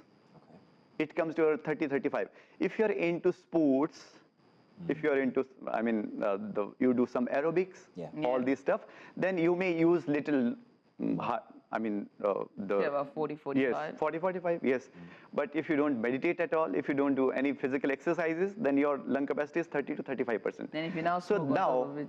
now breath comes into play. If you take deep, long breathing, it can increase your lung capacity. So if you use your lung capacity, so what will happen? There is a more oxygenation to the brain. So your brain functions in a better way. Your cognitive functions become better when there's a more blood flow to the brain. So there's a biological aspect to it all as well. Yes, yes. Increased blood flow to the brain. Yeah. So that in itself, these breaths, is a form of meditation. Yes, yeah. Meditation is preparing your mind to go into meditation. It is calming you down. So what happens now? Let me tell you one thing. So when you're anxious, when there is some stress-provoking situation, what happens to your body? The stress hormone get released. You will see some physiological changes. Your muscles go tense, and your heart beat faster. Your breath goes faster. So now the breath comes into play. If you take long and deep breathing, in those moments, it calms your mind down because it activates another system in the body, which is called parasympathetic nervous system. When that is rest and digest, it calms you down. So it just works. I would like to try. I would like to try. Yes, Could you put me you through can, a of session course. right now? Yes, why not? We can so try. let's Step get back. started. I'm about to meditate. Of course. Please, go ahead. What must I do? Okay. Do you want instant energy? Instant, yes. Okay. I would be needing it later on tonight. Yes. Weirdo. I'll just take few breaths. Now you tell me your experience. Any right? body position I must take? Yes, this position. Yeah? I'm demonstrating. You just breathe with me, right? Breathe in. Your hands go up. Exhale forcefully. In. 2. In. 3. In. 4. In. 5. In. 6. In. 7. In. 8. In. 9. In.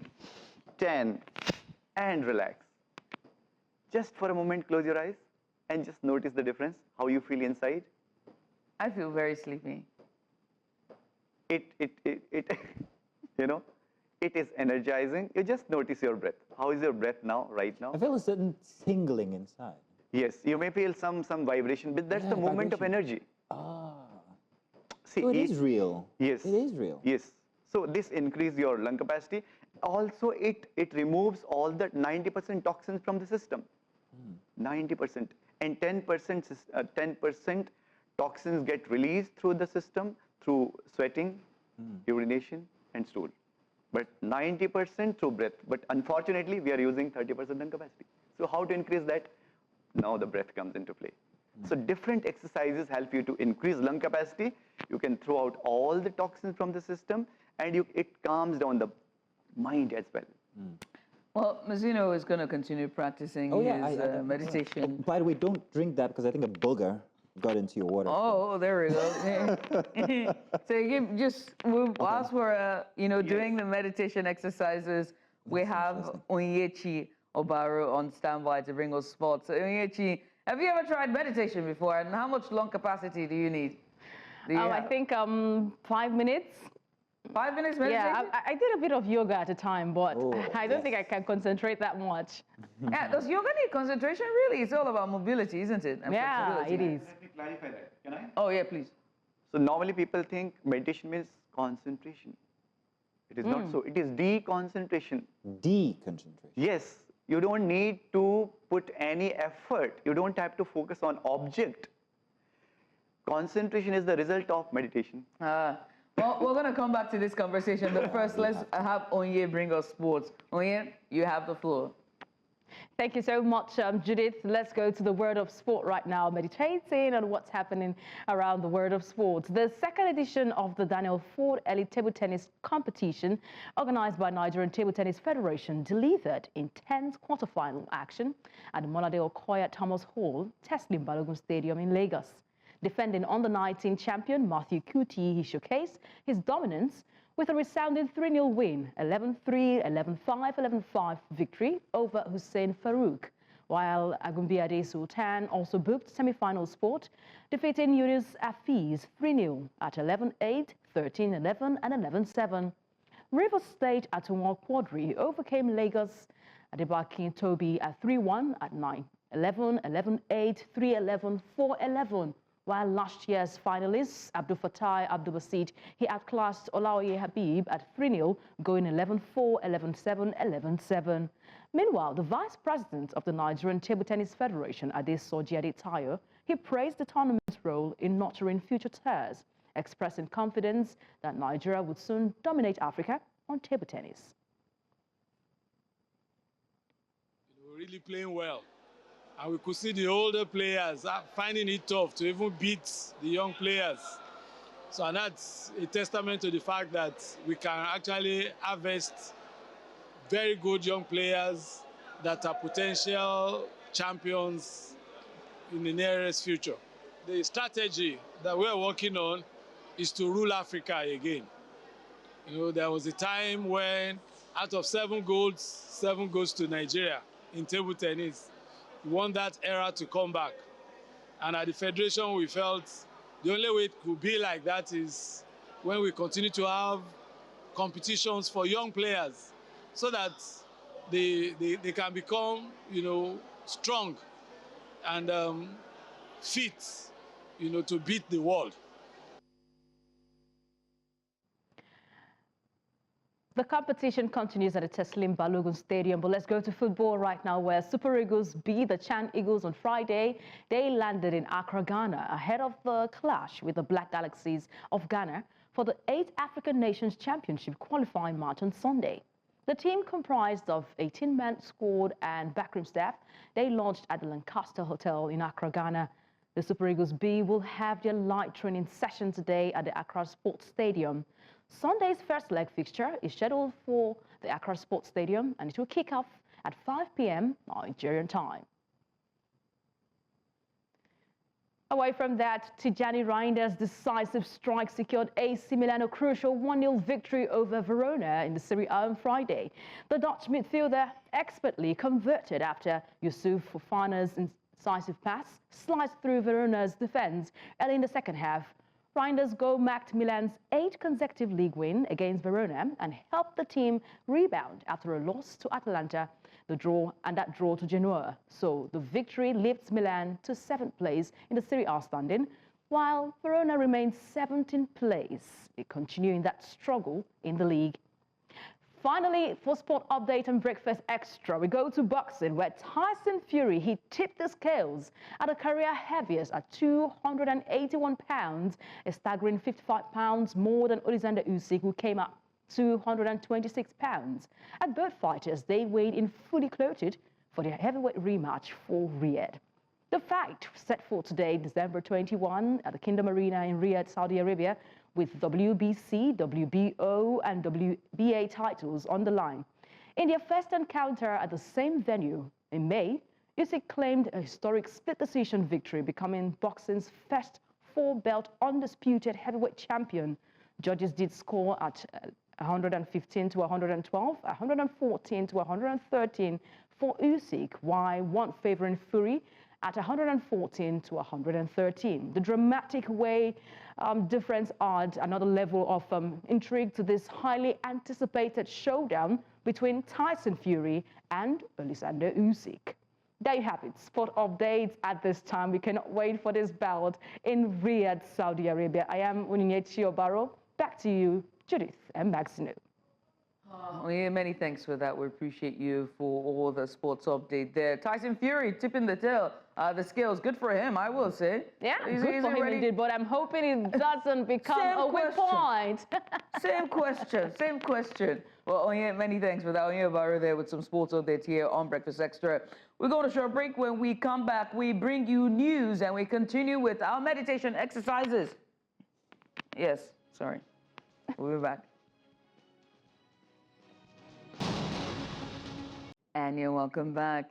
Now, I must apologize. I teased the news earlier, but unfortunately, we will be unable to bring you the news for now.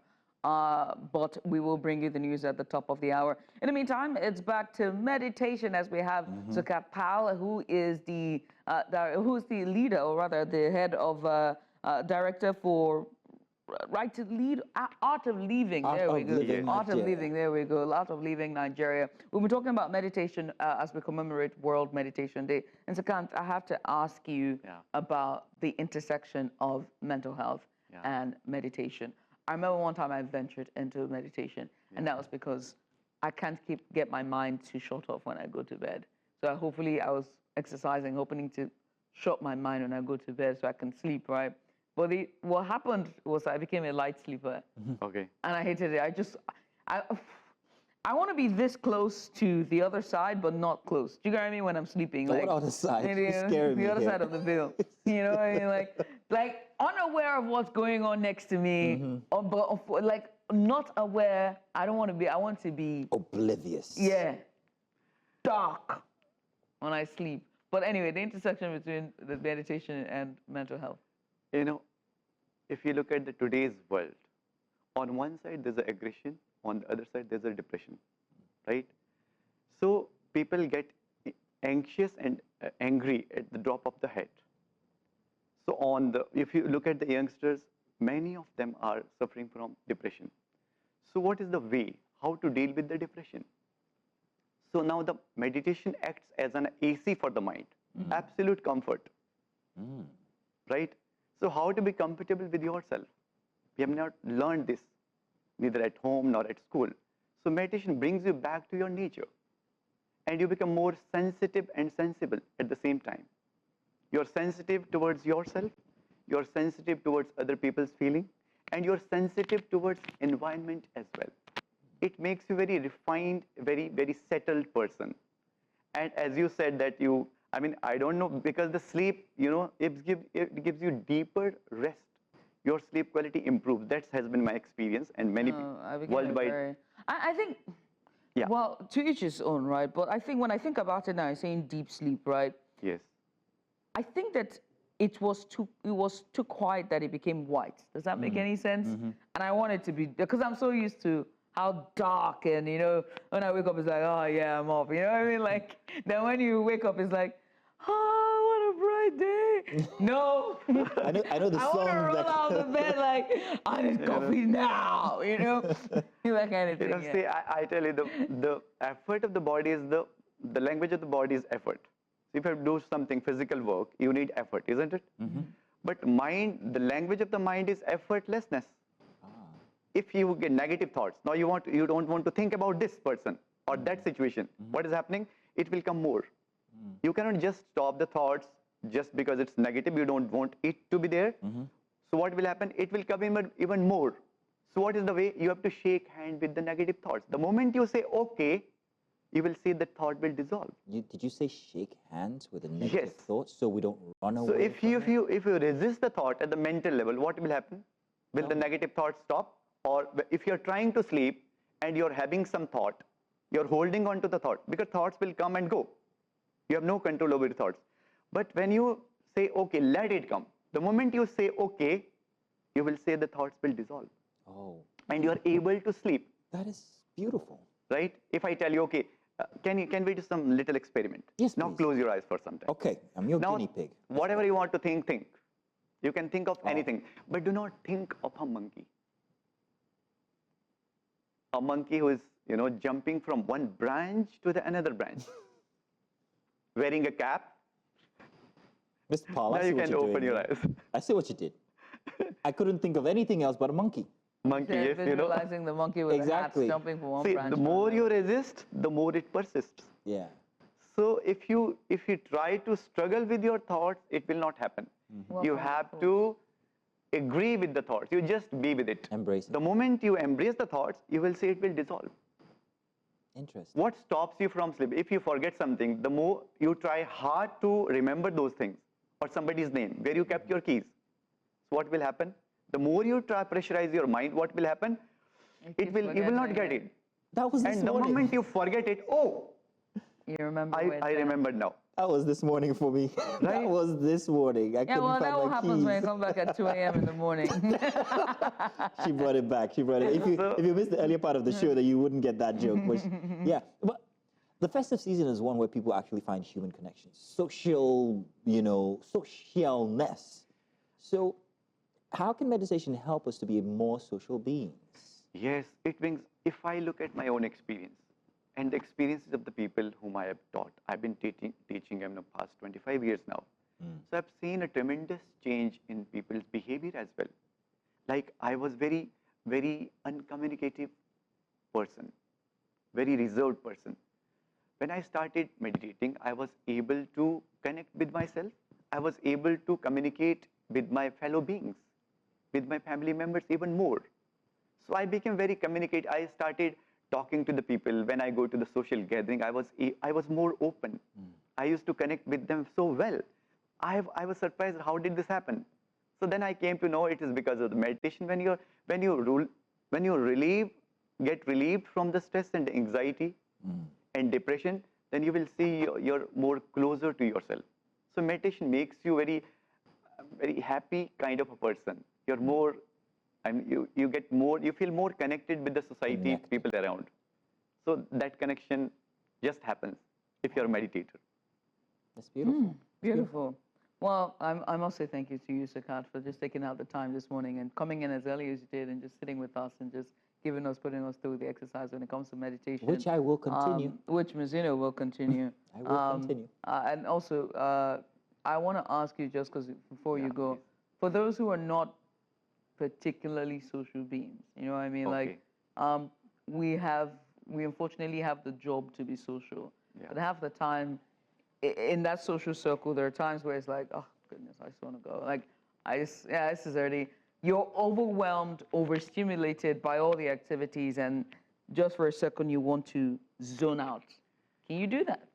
You know, there are two things, passion and dispassion, activity and rest. If there is no balance between these two, then it will really take a toll on your health, physical, mental, psychological.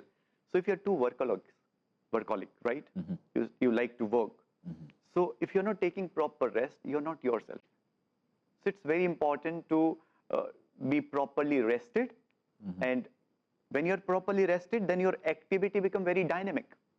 You're very dynamic. So passion and dispassion you need to follow. So dispassion means for 10 minutes I'll just say three things too. When you start meditating, just have these three thoughts in the mind. For next 10 minutes, I don't want anything.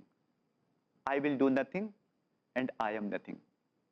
If you entertain these three thoughts before you slip into meditation, you can have your wants. I'm not saying you shouldn't be wanting anything. You can have your wants, but for 10 minutes, I don't want anything. Then you can rest. And I am nothing. I do nothing. So next 10 minutes, I'm not doing anything. So that will help you to relax even more. And when you relax more, that makes your activity very dynamic. When you're well rested, now tell me, if you did not have proper sleep last night, second day, how is it? Yeah, groggy. It's dragging, you're just struggling. Yeah. But if you slept so well, if you had a deep sleep, second day when you you're ready for the day, you're full of energy, your efficiency goes up, you're very active, very creative as well. So this happens when you just go within yourself. Can meditation replenish your social battery life? Of course, why not? That's what have been the experience of the many people, millions of people worldwide. Those who meditate regularly, they experience this. They are physically more healthy, mentally so resilient, emotionally balanced, and they are well connected with the society, with the people around. But it's not a substitute for sleep, is it? Yes. Is it? Yes. It is? Yes, yes, of course. Wow. It brings, it gives you deeper rest than sleep. There's one research. If you do meditate, if you do nothing for 2 months, 20 minutes in the morning, 20 minutes in the evening, the gray matter in the brain increases. That's been the research. And if you know how to rest for 20 minutes consciously, it gives you deeper rest than sleep. Well, I must say thank you, Sukati. You have just helped us understand meditation better. And hopefully all of our viewers who are watching at home are able to take away from this that going into 2025, mindfulness should be on the top of our agenda when it comes to the mental health and everything else. Sagat, once again, many thanks. Sagat is the Director, Art of Leaving Nigeria. Once again, thank you so much for having me today here. Joining us. So I would say let's make a meditation part of your life that will make you physically, mentally, and mentally resilient. Resilience is the word, I would say. Let's go on to a story that is all about resilience, all right? The Christmas season is typically a time of booming businesses for traders as well as people who do business here in Nigeria. But since the Christmas season and since inflation, it's now become a time that is all about resilience. How are they facing a time as inflationary numbers begin to affect businesses? A time of booming business for traders, as that is Christmas, traders and transporters, a period when they often record their highest sales of the year. But this year, the narrative seems to be shifting with Nigerians' economic challenges marked by rising inflation and escalating prices of goods. Many traders are lamenting low patronage. For consumers, the festive cheer appears dampened as they struggle to make ends meet amid the financial strain. So what did we do here at News Central? Well, we set Chinwe Ogele on it. She brings us an in-depth report on how this year's Christmas shopping season is being affected by the current economic downturn. Well, here's her report. I am standing right here inside Oriuba Market in Omahia when Christmas is only 9 days away. Traders are in their shops with their wares displayed. Since things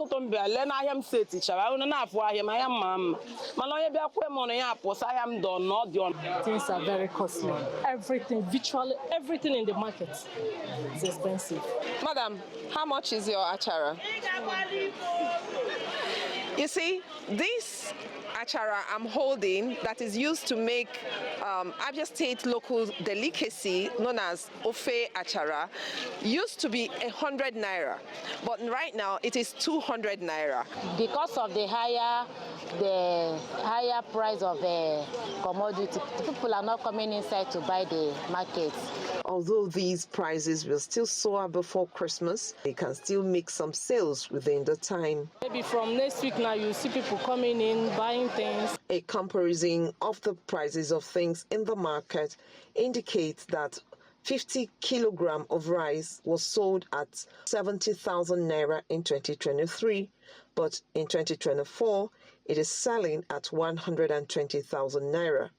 5 liters of vegetable oil was sold at 8,500 naira, but in 2024, it sells for 18,000 naira. 150 kg bag of onions was 110,000 naira in 2023, but it is now 350,000 naira. A pint of fresh tomatoes was 4,000 naira last year, but in 2024, it is 6,000 naira. It was not how it was before. Maybe someone would be like, how can I buy 4 pieces of onions at the rate of 1,000 naira? And I felt pity for people buying it. Even me, I felt pity for myself too, because it's not easy. The traders say they have no control of the market price because they only sell as they buy. We don't buy on credit, but when they come to the market, because of lack of cash, they'll keep like begging you. Find out someone will buy something of 20,000 and pay like 3 times. The people say they are overwhelmed by the development, but will still celebrate Christmas. We virtually celebrate the birth of Christ. Transportation fares are yet to increase for travelers. Due to the high cost of things in the market and the inflation of things around us, how the cost of fuel and nothing. So that's why we have less passengers. But before, by this time, you see people trooping from north, south, and every other place, Lagos, Abuja, all this place. But based on transport, now people are no longer coming like that. By this same time in 2023, traders and customers were complaining about the cost of things, but little did they know that in a year's time, the prices of commodities would have doubled. In Omaha for News Central, I am Chinwe Ugele. And now joining us on the program is Chinwe Ugele. Chinwe, thank you very much for joining us for that very compelling report, by the way. And from what we see, it's a very sobering picture of how economic downturn is impacting both businesses and also customers during the festive season, which shouldn't be. So let's discuss your experience covering the story and get some behind-the-scenes insight on it. For you, what was the most poignant factor in this entire experience, Chinwe? Well, thank you very much. I'd say it's the fact that people were not, traders, customers were not in the market to shop. Because what I used to know growing up was that at a time like that, on a date like that, the market will be filled with people. In fact, people will be scampering to have some space, in the market. But on that very day, it was just, like I did say in that report, it was 9 days to Christmas. And I didn't see the usual hustling and bustling that, is usually associated with the season. So it was the fact that people were not in the market and the traders were just sitting idly, waiting, hoping that customers would come in. But then they didn't have control of what they were going to sell, because what kept people away from the markets was the cost of things in the market. They were so high that even up till now, it's not as if it's abated, it's still high. So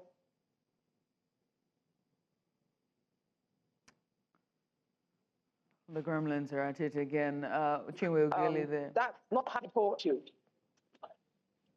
Please go ahead. Can you hear me? Yes, loud and clear. Please continue. Okay, so I was saying that not having, clients in the market to buy goods was the biggest problem for me, that I experienced that day. It was a quiet and, abandoned markets, if you would put it that way, because that's not what markets are known for. Ordinarily, markets are usually busy. But then when you're talking about the festive period, is a period when there's a lot of commercial activities in the market and traders expect to make more sales and people expect to, stock their homes for the festivities. But then that wasn't seen on that very day. And I'm glad you're talking about just the mood right at the market there, but also when speaking with the traders, were there any recurring concerns that they raised about the challenges they're facing in doing business during this time? Yes, part of the concern was that they would buy goods and then the customers would come to buy on credit. They would plead with them that they didn't have enough cash or they didn't have enough money to pay for the goods they wanted to buy. And then they would want to collect the goods on credit. And I had one of them even saying that some of them would pay for goods, 3 times. They'll pay in installments over time, and that also is impacting on their own businesses because according to them, they were not buying on credit from the people who were selling to them. But then when the customers come, they expect them to also give it out to them on credit. So it makes them, for those selling perishable goods, they go with lots of, damaged goods that they will end up, discarding. And then those that are not selling perishable, the commodities will stay with them for a longer time. And, the more, if you don't sell for traders, if you buy goods now and you don't sell within a period of time, there are possibilities that within this period, if it's going to increase again. So when you go to buy, you are going to buy at an increased rate. So what makes a trader is actually the turnover, the speed with which he or she, sells his or her commodities. So not being able to sell out the things they have already bought, waiting for the festivities is actually an issue. I mean, Chinwe, I want to say thank you so much for just shedding light on this pressing issue. I wonder if we go to places like Abuja, Lagos, and Port Harcourt, what the story would be like, for traders that are there. the festive season is a time for joy, but it's also a time for reflection as well, and empathy, especially as many are, navigating these economic struggles. Again, as Chinwe, I must say thank you for just taking out the time and going to speak to these women. Many thanks again. Thank you very much. I hope the situation abates. Chinwe Ogeli there, our reporter all the way from Umuahia, Abia, just speaking to us about her report on speaking to traders and how they are faring with their goods and businesses and patronage for this season.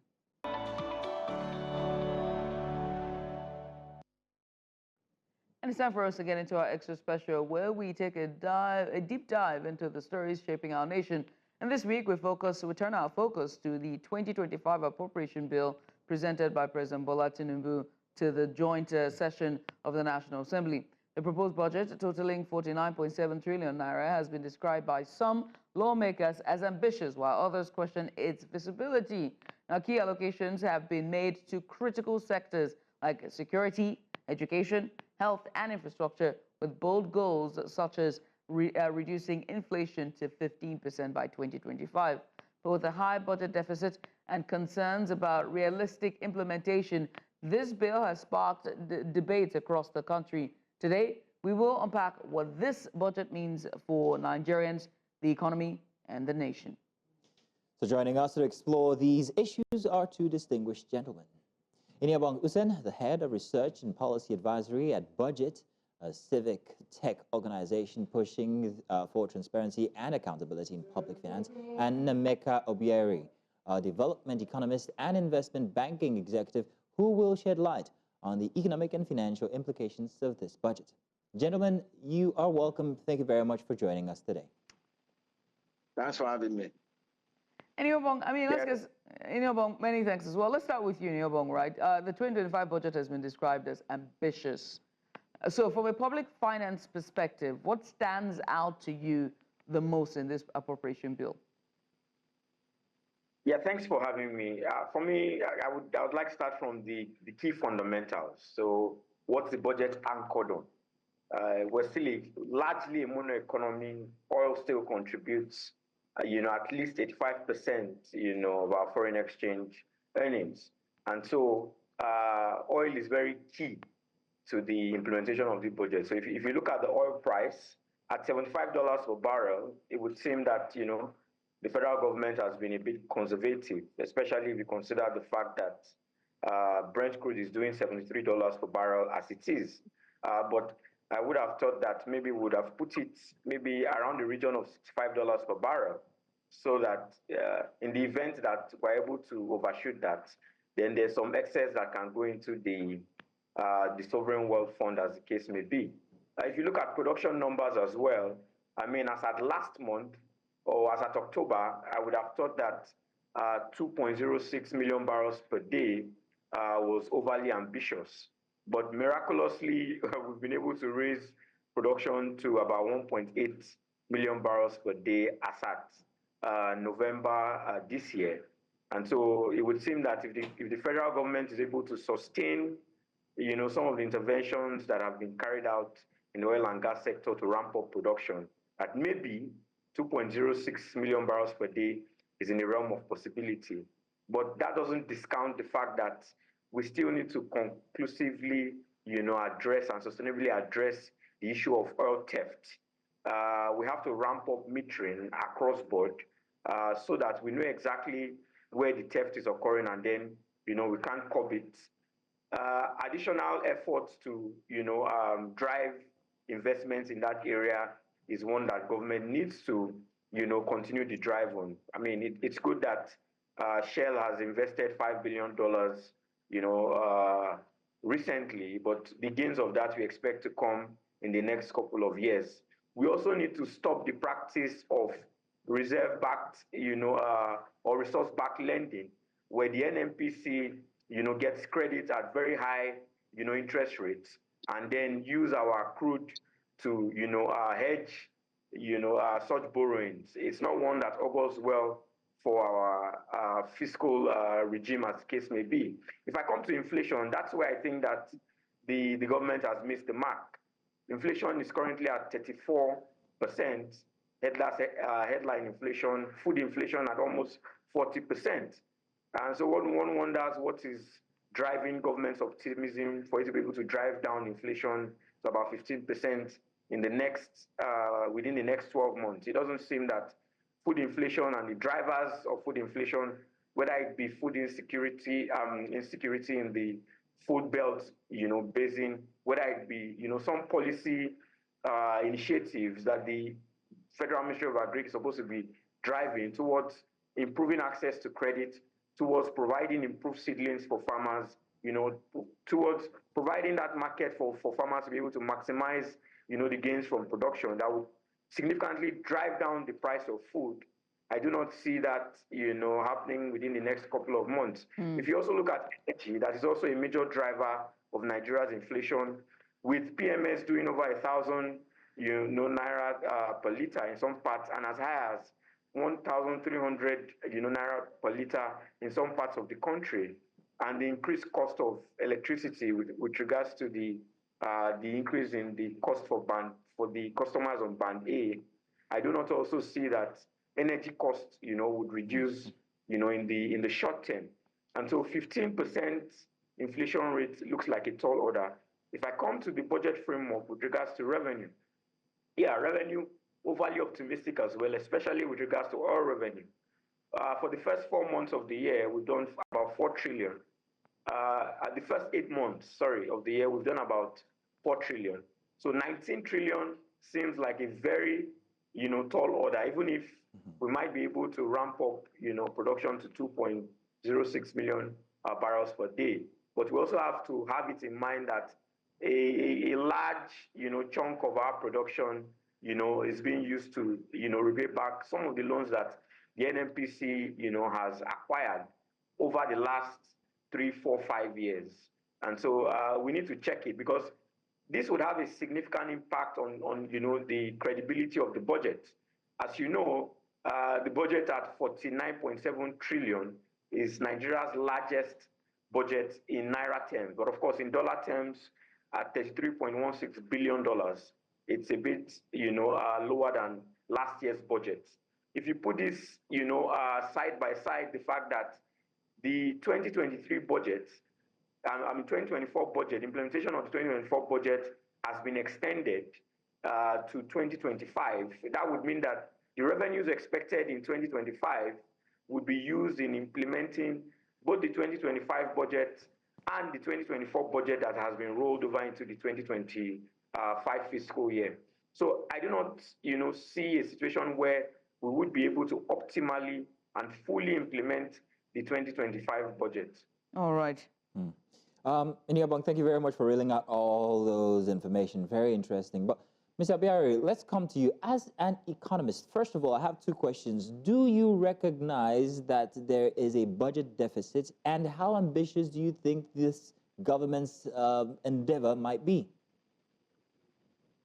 I am really shocked that any Nigerian that understands the fundamentals and the potentials in Nigerian economy will see a 47.9 trillion naira budget, mere $31 billion budget as ambitious. It's not ambitious at all.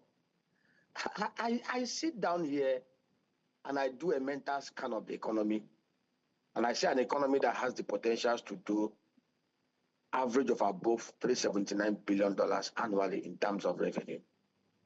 2022, South Africa, 60 million people. They don't have the kind of resources that we have naturally.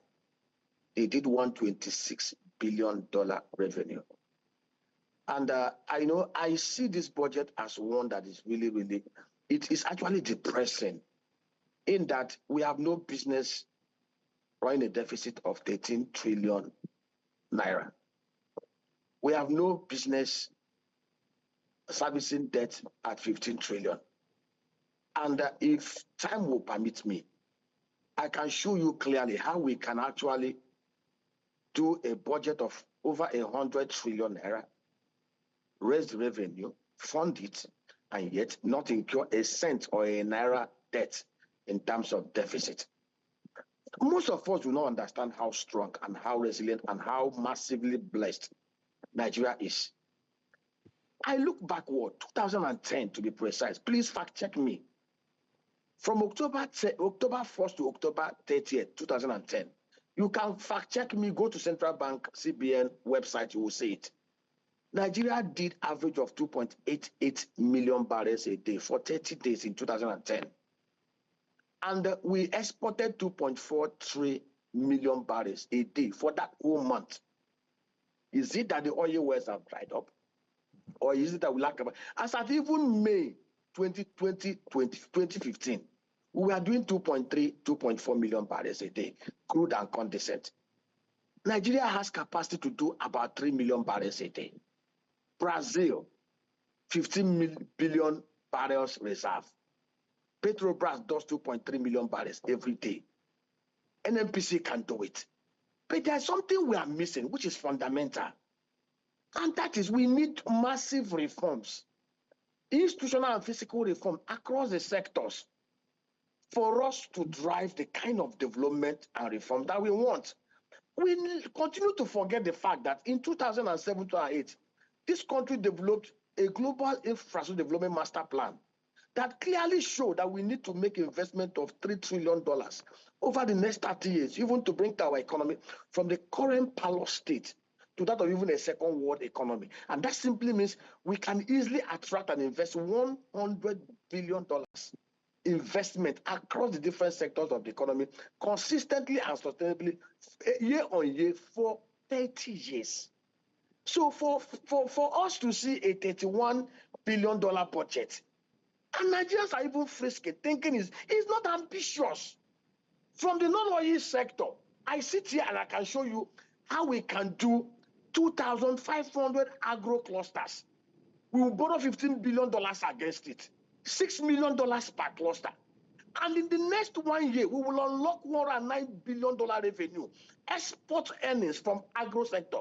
We will create 10 to 20 million jobs. We will generate nothing less than 125,000 agro rangers that can help us slay insecurity over the next 6 months in such a way that you can enter Umigbo in Port Harcourt, travel to Pambegwa in Kaduna State, 24/7, nobody will molest you, nobody will kidnap you. This country is such a country that is so blessed. I see that as, is it something that it has beclouded our leaders? But Is it something that has covered their eyes, both at the federal and state level, for them not to see this? But Nnaemeka, now you have told that Nigeria can make over 100 billion. You've also, while giving us a possibility, also tendered the problem where you told that we need massive reforms. So how can Nigeria bridge this gap when it comes to revenue? In the short term, knowing that when it comes to oil, it's all rubbish at this point. In the short term, how can we bridge that gap when it comes to revenue then? And I am asking you, why do you think the oil is rubbish? The oil is rubbish because we have, let me tell you, in the short term, within the next 6 months, what do? See, we are not the only oil producing country, and we must understand this. We are at the level we have been over the last 9 years. Brazil was at that level. What did the Brazilian government do? And which every time I plead, I beg, even if it means for us to go on our knees, President Tinubu can do this. For us to see, oil is our working capital. For us to actually sweat revenue, I'm not saying 1 year, 6 months. I've been on your studio many times and I've shared this. It's not rocket science. Get JP Morgan Chase, get Barclays, get Stabik IBTC, get Chapel Deham, appoint them as book runners. NNPC as currently structured, we never make progress. We never take us anywhere, and that is the truth. Mr. Obiaraeri, at this point, I'm going to ask you for an invoice. So I'm going to send you an invoice at the mentions. But let's move away from, the potentiality of our oil and gas sector and what it would take for us to rebuild in the shortest time period, which is half a year, 6 months. And let's talk about transparency and accountability, as well as compliance with the appropriation bill. Let me come to you, Inibong, for this. You represent budget. In scrutinizing the bill, do you see any, with the proposed bill, do you critique anything when it comes to transparency, compliance, and even just looking at the the numbers in terms of inflation, them, proposed reduction in inflation at 15%. Is there any irregularities with the bill? Yeah, I mean, having skimmed through it, I mean, it's over 2,400 pages. There are a couple of issues that I have identified in the short time that I've reviewed it. So with issues around transparency, around revealing the details of the budgets of certain commissions, certain agencies of government, it would seem that we haven't learned from the past. If you look at the development commissions, right, that are under the Federal Ministry of Niger Delta Affairs headquarters. So you have the Niger Delta Development Commission, the Southwest Development Commission, Northeast, Northwest, Southeast. And you look at the budgets, cumulatively is over 2 trillion naira. And I mean, it goes against logic that you would have a cumulative budget of over 2 trillion naira without a breakdown. If you look at the budgets of those commissions, the chunk of their budgets has been situated under personnel. And there's no way that those commissions, especially as newly established, for the newly established ones, I mean, the Southwest and the Southeast Development Commissions were established this year, that you would have, personnel of over 400 billion naira in one of those commissions, but cumulatively, personnel of over 2 trillion naira. This does not, it doesn't tell that there's going to be transparency around the utilization of the resources that would be allocated, to those commissions. And if we use the NDDC as an example, the NDDC has been a cesspool of corruption for the over, 1 decade or 10 years or more that it has been in existence. It has delivered on that development, in the Niger Delta region. What you see are, poorly implemented projects, unimplemented projects, and projects that cannot stand the test of time, across the length and breadth of the Niger Delta. There was a forensic audit that was conducted. There was investigation that was also conducted by the Federal House of Representatives. And if you remember the off your mic era, you would agree with me that since the Senate, the minister at the time, who is now the Senate president, was told to off his mic, that mic has remained off. We do not know the results, of the forensic audit. And so if we are starting out these commissions and towing the same line that, was used to run or has been used to run the Niger Delta Development Commission, I do not think that, there's much gains that we can realize from that. If you also look at agencies like TETFund, the TETFund has a budget of almost 1 trillion naira, about 940 billion naira. And there is no breakdown as to how TETFund intends to, spend that 940 billion. So how do accountability actors like budget, like even the media, how are they going to be able to track, what and how these agencies and commissions are spending, these large funds? If you also look at the government-owned enterprises, right, the likes of the Nigerian Port Authority and the rest, there are about almost 70 of them. The breakdown of their budgets also wasn't part of the budget submitted by the president. And this has been a legacy issue over time. I know that last year, for the very first time, the Budget Office had released the budget breakdowns of the government-owned enterprises. But then we didn't see the approved budget.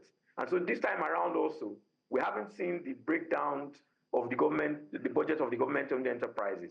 And this is very key because the government-owned enterprises are the enterprises set up to generate revenue for government. And so if we have no clue or no idea as to how they spend some of those revenues, that would limit, restrict the amount of, government revenues that would flow into the general pool that government, would now use to fund, the ministries, departments, and agencies of government that are, that have been set up to deliver, very essential services to the Nigerian populace. Just very insightful there, and also, I mean, 2,000 plus pages. I must commend the guys the good guys at Budget for always, just being on the lookout for the good people of Nigeria, Mazino. Yeah. Well, Inibong, very interesting when you talk, and I'm wondering what your suggestions would be when it comes to security. I'm going to pose this to both you gentlemen. So for 2024, ransom payment got up to 2.2 million naira. Now the budget for 2025 has it at 4.9 trillion this year. So we all know that security is something that actually helps the economy to do more, to get better. And this is very serious. So that's why 4.9 trillion has been allocated for it. But is it enough when you compare it to the 2.2 that was spent on ransom payments in the previous year? What do you think? Let me start with you, Mr. Nnaemeka.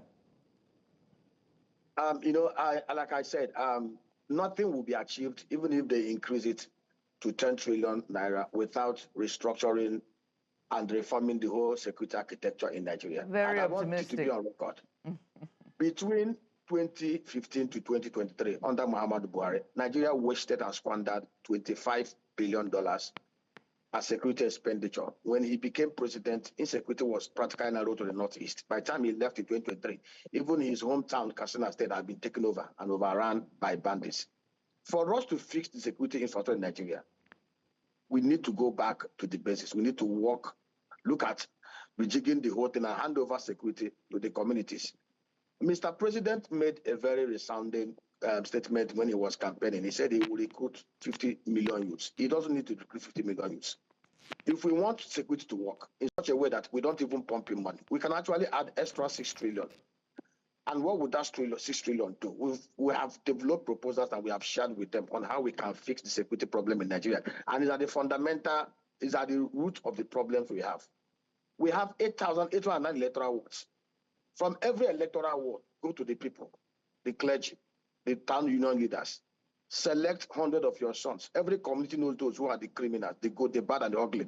Even Zamfara State governor alluded to it, that if they have the political will from the federal government, that they can actually destroy the bandits in 2 weeks. And I share that with him. 100 youths from every electoral ward, 8,809 electoral ward. It will take us $3.75 billion to set up this capital expenditure. Get a nursing and not to give us 4 armored personnel carrier in every local government area and 1 machine-mounted truck, machine gun-mounted truck. Give them Kenkoso drug and drones. Give them AK-47. 100 from every electoral ward. Create agro-industrial clusters. 500 to 1,000 hectares in every electoral ward. I tell you the truth, under the supervision of the National Security Advisor and the governors, not under the army and the police, because most of our security architecture today is highly compromised. Mr. Nnaemeka, let me get this straight. Mr. Nnaemeka, these guys will have the let me get this straight, Mr. Nnaemeka. Protect their mothers, their fathers, and their brothers. In 6 months, just a second, Mr. Nnaemeka. Unknown government, banditry, ISWAP, Boko Haram will be a thing of the past. Let's take a look at the anatomy of what you've just proposed. You're asking that 100 youths from each ward be selected arbitrarily, be given weapons, tanks, independent from the police and the army. Aren't you creating another threat? And yet, at the end of the day... Did you hear what I said? I said, under the National Security Advisor, Nuhu still, all of the security agencies report to him. To set up an agro rangers. Has this worked anywhere before? See, if you want me to give you... I don't have the time. I'll give you details of the structure. Details of the structure is... Let me tell you, they will be more disciplined. They will be more efficient, they will be more professional than the centralized convoluted criminality that we have in Abuja and across the Federation. Let me tell you, between 1960 to 1966, we had such structures in place. It's on record that the police of the old Eastern Nigeria was reputed to be more efficient than that of the federal police under Michael Lopara. We are not asking for state police. We are asking for indigenous community-owned agro rangers under the command of the National Security Advisor, properly structured. Let me tell you what will happen. All right. See. Mr. Nnaemeka, I must say that, youth like that are at risk of going rogue, right? If you're putting people who are not in uniform, whether they're agro rangers or not agro rangers, the risk of them going rogue is still yet to be seen. I think that instead of us pushing this narrative, it's very important that we talk about decentralizing the federal, the security agency that we have in Nigeria, and also the trust deficit between the people and the security agencies need to be discussed when we're having this discussion. But another thing I want to bring us to our attention, because we're pressed for time and we really have to get through our questions here, is about how the infrastructural development of Nigeria is being highlighted in this appropriation bill. And one of them is the Lagos-Calabar and the Sokoto-Lagos road projects. Now, this highlight of the budget, I must ask the significance of this budget, of these projects, when it comes to economic stability, driving economic growth for the nation. How can it takes a huge chunk of the bill. I mean, not huge, but it's considerable. It's considerable amount of it. What do you make? Do you think in completion it's going to do anything in driving economic growth for the nation? Mr. Nnaemeka. To be honest with you, by this time next year, we'll gather here in your studio to discuss a deeper Nigeria in a deeper rut. We can't keep on doing the same thing. We're doing the same thing every year in, year out, and expect different results. Nigeria today, most of our road infrastructure, most of our road networks are dilapidated. I will expect those in power to think about consolidating resources in fixing the existing ones rather than doing new ones. I'll give you an example here. Anambra in 2006 was number 28 in terms of education. They had a governor who did not go building new primary schools and new secondary schools. He took the old schools, handed over to missions, cut out the bureaucratic bottleneck of criminality in the civil service, and started funding them through missions. In 8 years, he took his state from number 1 to number 28 to number 1, and they've remained among the top 3 since then. We can't keep on repeating the same thing every time. In Nigeria, we have over 11,000 abandoned projects. Every new government goes on a new project, and of course, you know why they do it. Over invoice contracts by 300%, trim out whatever and abandon it. There is no road in Nigeria today that is working. Rather than wasting money doing new roads, new infrastructure, why not consolidate revenue? Fixing the existing ones, northeast to southeast, southeast to southwest, southeast to south-south, north to the south, existing roads. See, I tell you this, we've like said, we're going to spend 4.9 trillion on security. Mark my word, I'm not a prophet. By this time next year, we will gather again to discuss a deteriorated Nigeria worse than it is today. Mark my word. All right. I mean, because we're pressed for time, we're out of time. Very quickly, Inibong, your final thoughts on this bill, right?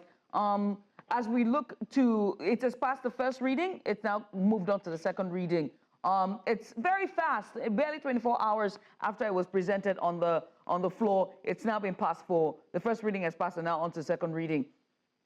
What do you want Nigerians to know at this time? To be aware of? To answer your question, I just need to correct the figures around security and defense. So it's actually 6.57 trillion naira, because there are some provisions under the service-wide votes, right, that are not under the budgets of the MDAs.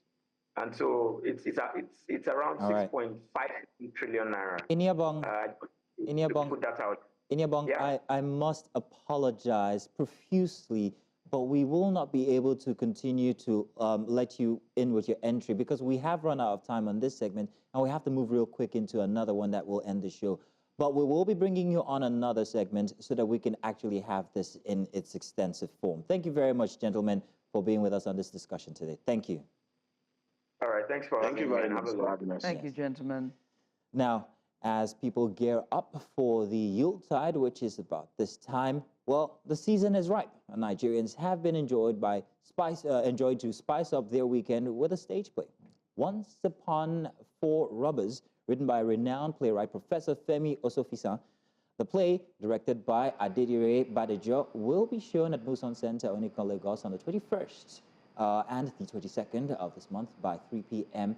and also 7 p.m. Now, Onifisan's play highlights the theme of oppression in human society, illustrating how oppressive systems are created by man and how they can be dismantled by the very poor people, or rather by the very people who are oppressed. Now, the play's incisive vision and also social commentary are believed delivered through performance from Nigeria's finest, such as Yemi Shodimu, Tunji Shotimeri, Francis Onwoche, Ropo Enwenla, Buki Ogunote, and many others. Well, to speak more on this, we're joined by the producer of the stage play, Once Upon Four Robbers, and that is Simore Badejo. You're welcome, sir. Good to have you here. Thank you. Thank you. We have very little time, so we really want you to run us through this play that we're so excited to see this season. Okay. Written by the legendary, none other, the man himself. Yes. Let me just quickly say this. This is a play that does not end the same way because the audience are also participants. So this is a play that reflects and mirrors the society, like you have said. It's a play that at some point the audience will be asked, how do you want this play to end? Do you want, the robbers to be set free? Do you want... So it is about four robbers. So it is actually about four robbers representing you and I. It is, a move to get into people's consciousness, to say, why do you do what, why did we do what we did? Create conflict. Yes, and, for example, someone will say, I stole 3 million, he stole 3 billion, so why should we be having the same punishment? They have forgotten that theft is theft. It is not the degree of theft. So it is for us to look into ourselves, look within ourselves, and say, well, come, is it right? Whatever we are doing now, is it justified? Is it justified? I mean, the economic situation, does that justify why we should go into this or not? And this play, you would have music, you have comedy. At some point, you feel like crying, because there's going to be reality stacked in your face, pushed into your face. So it is all encompassing. And when you set out from that arena, the discussion continues. It is setting agenda for you to start discussing, on how you think we can address this issue. It's going to, it's the first time you're going to get the audience involved. Those who are coming for the 3 p.m. show, the end of that play might not be the same as the end of those coming for the 7 p.m. show. For age restrictions, is it entry for everyone, adults, children? Oh, yeah, officially it is, we always put +13, but there's nothing offensive in the play, nothing. Gotcha. So showing at Muson Center, 21st and 22nd, yeah, which is today and tomorrow. Yes. Right, 3 p.m. and 7 p.m. For tickets, where can we get our tickets? We can get at the point of entry, 10,000 as regular, 15 as VIP, that is if it's not sold out before you get there, but the tickets are still available right now. Yes. Fun times. I'm really intrigued to see. I like where I don't know if this has ever been done before, but I've also seen this on streaming platforms where you decide what happens next. They'll ask you what happened next. A kaleidoscope of eventualities. So they ask, and now seeing this in person, I'm very intrigued to be there. To be there. But I must say thank you so much, sir, for joining us today, Mr. Badejo. He's the director of Once Upon Four, producer, I beg your pardon, of Once Upon Four Robbers, which is happening live. It's a Femi Oshofe-san's play that hits the stage at the Muson, happening today and tomorrow, 3 p.m. and 7 p.m. They got 2 shows, Saturdays and Sundays. Saturday and Sunday, 21st and 22nd, 3 p.m. and 7 p.m. Make sure to be there. 10,000 naira for a ticket. Get your friends, families, go there and enjoy yourself and get a bit of culture in your system. And that's it for us here, or from us here, for a Saturday edition of Breakfast Extra. Do join us tomorrow because we've got plenty, some that we couldn't pack into today's show. Join us then. Until then, it's goodbye from us. Goodbye.